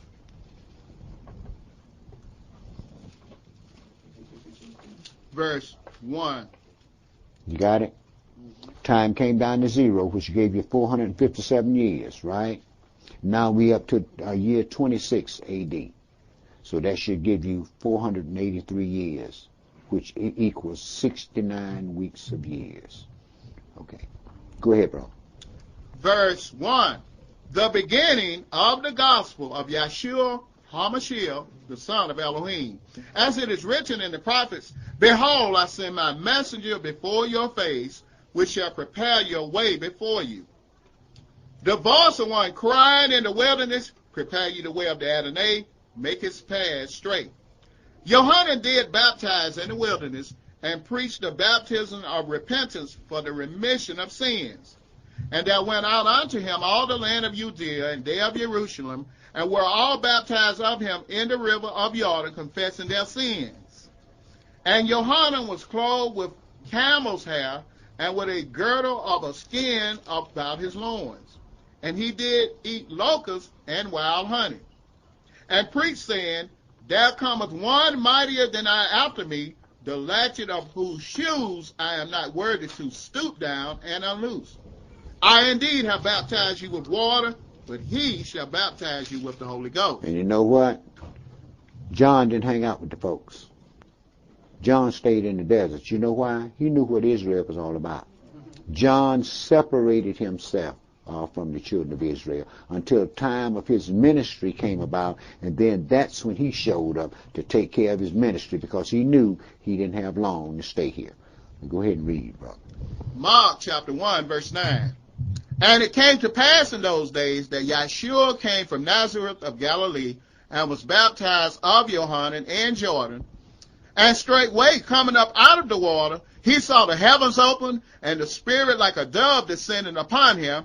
And there came a voice from heaven saying, You are my beloved Son, in whom I am well pleased. Now, once he received that baptism and once he received that Spirit, now he is the Prince of Princes. Now this is the Prince that Daniel was telling us about. Now that the 10% of Yahweh's portion from among our fathers returned to Zion according to the prophecy. Why? To produce the holy seed in their land. That was their purpose, to produce the holy seed. We got a different purpose. Each kingdom had a different purpose. Israel had different purposes at different times. Our father's purpose was to settle the land and to produce the Messiah. Our purpose is to bring forth the fruit that is meet for repentance. Daniel 11, and pick that up at verse 33 through chapter 12 and verse 13, brother. Daniel 11 and verse 33 through chapter 12 and verse 13. Let's go and pick this up. What we're going to pick this up is in the year of 168 BC. 168 BC. And we're going to pick it up. The thing that's going to take, well, we'll read it. Go ahead, brother. Daniel 11 and verse 33 through chapter 12 and verse 13. And they that understand among the people shall instruct many, yet they shall fall by the sword, and by flame, by captivity, and by spoil many days.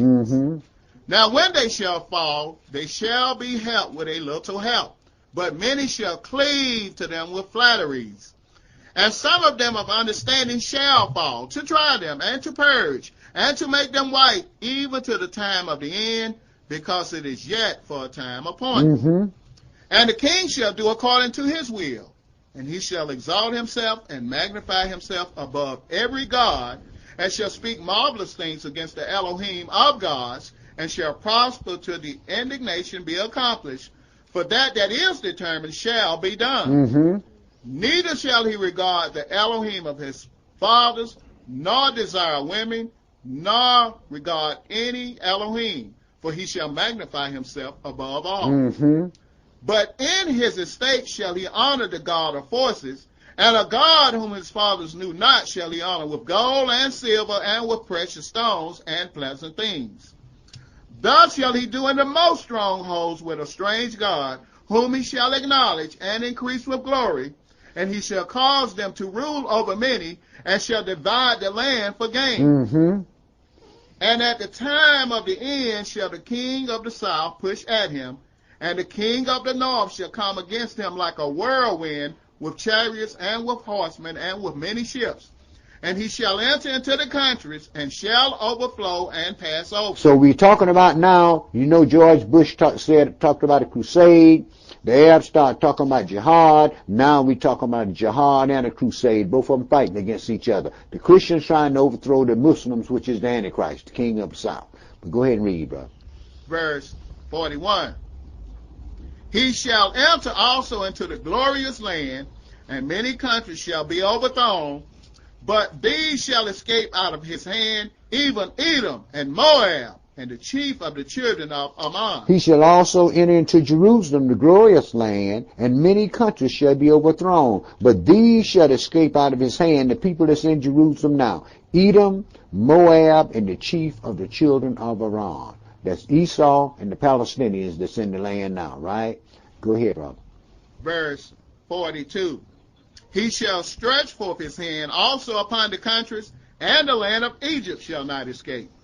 But he shall have power over the treasures of gold and of silver, and over all the precious things of Egypt, and the Libyans and the Ethiopians shall be at his step. But tidings out of the east and out of the north shall trouble him. Therefore he shall go forth with great fury to destroy, and utterly to make away many. And he shall plant the tabernacle of his palace between the seas and the glorious holy mountain. Yet shall he come to his end, and none shall help him. Right. The news that he's going to hear is that those 10 kings that hated the whore, they're going, in Revelation, they're going to destroy Vatican City, right? This is when the Pope sets his palace in between the seas and the glorious holy mountain of Jerusalem, and he will be in the city when Judah invades Jerusalem. But go ahead and read, brother. Daniel chapter 12, verse 1. And at that time shall Michael stand up, the great prince which standeth for the children of your people, and there shall be a time of trouble, such as never was since there was a nation, even to that same time.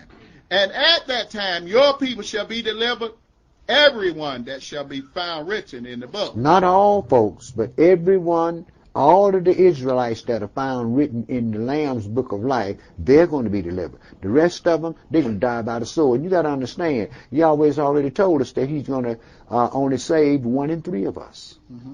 See, that's why I tell you, you got something, you got something in NCCI you're supposed to be doing, do it. Because if you don't do it, I'm going to move you out the way and put somebody else there. You know why? The job has got to be done. And people has to be prepared for the coming of the Messiah. We ain't got time for folks to say, well, I don't think I want. If you don't, move out the way and let somebody else who will. Yeah, go ahead, brother. Verse 2. And many of them that sleep in the dust of the earth shall awake, some to everlasting life, and some to shame and everlasting contempt. Now, let's not get that bent out of shape, because it's only those that's going to receive salvation that's going to wake out the dust at the return of the Messiah. The rest of the people is going to sleep during that 1,000 years and be woke up after the 1,000-year period to face the great white throne judgment for one purpose, to be thrown in the lake of fire. Yeah. Go ahead, brother. Verse 3. And they that be wise shall shine as the brightness of the firmament, and they that turn away, and they that turn many to righteousness as the stars forever and ever. Mm-hmm. But you, O Daniel, shut up the words and seal the book even to the time of the end. Mm-hmm. Many shall run to and fro, and knowledge shall be increased. Then I, Daniel, looked, and behold, there stood other two, the one on this side of the bank of the river, and the other on that side of the bank of the river.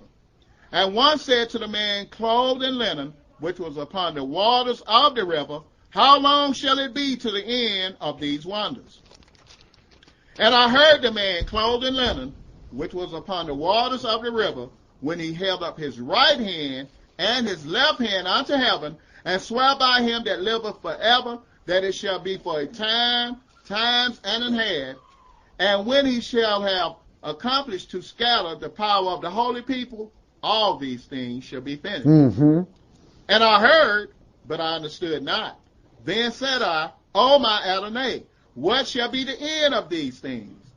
And he said, go your way, Daniel, for the words are closed up and sealed to the time of the end. Right, Daniel, you don't need to know this. This thing here is closed up until the time of the end. I'm going to reveal this thing to my servants, and they're going to reveal it to our people. And y'all know that the things that y'all understand about this beast and all that stuff, y'all know where y'all got this knowledge from.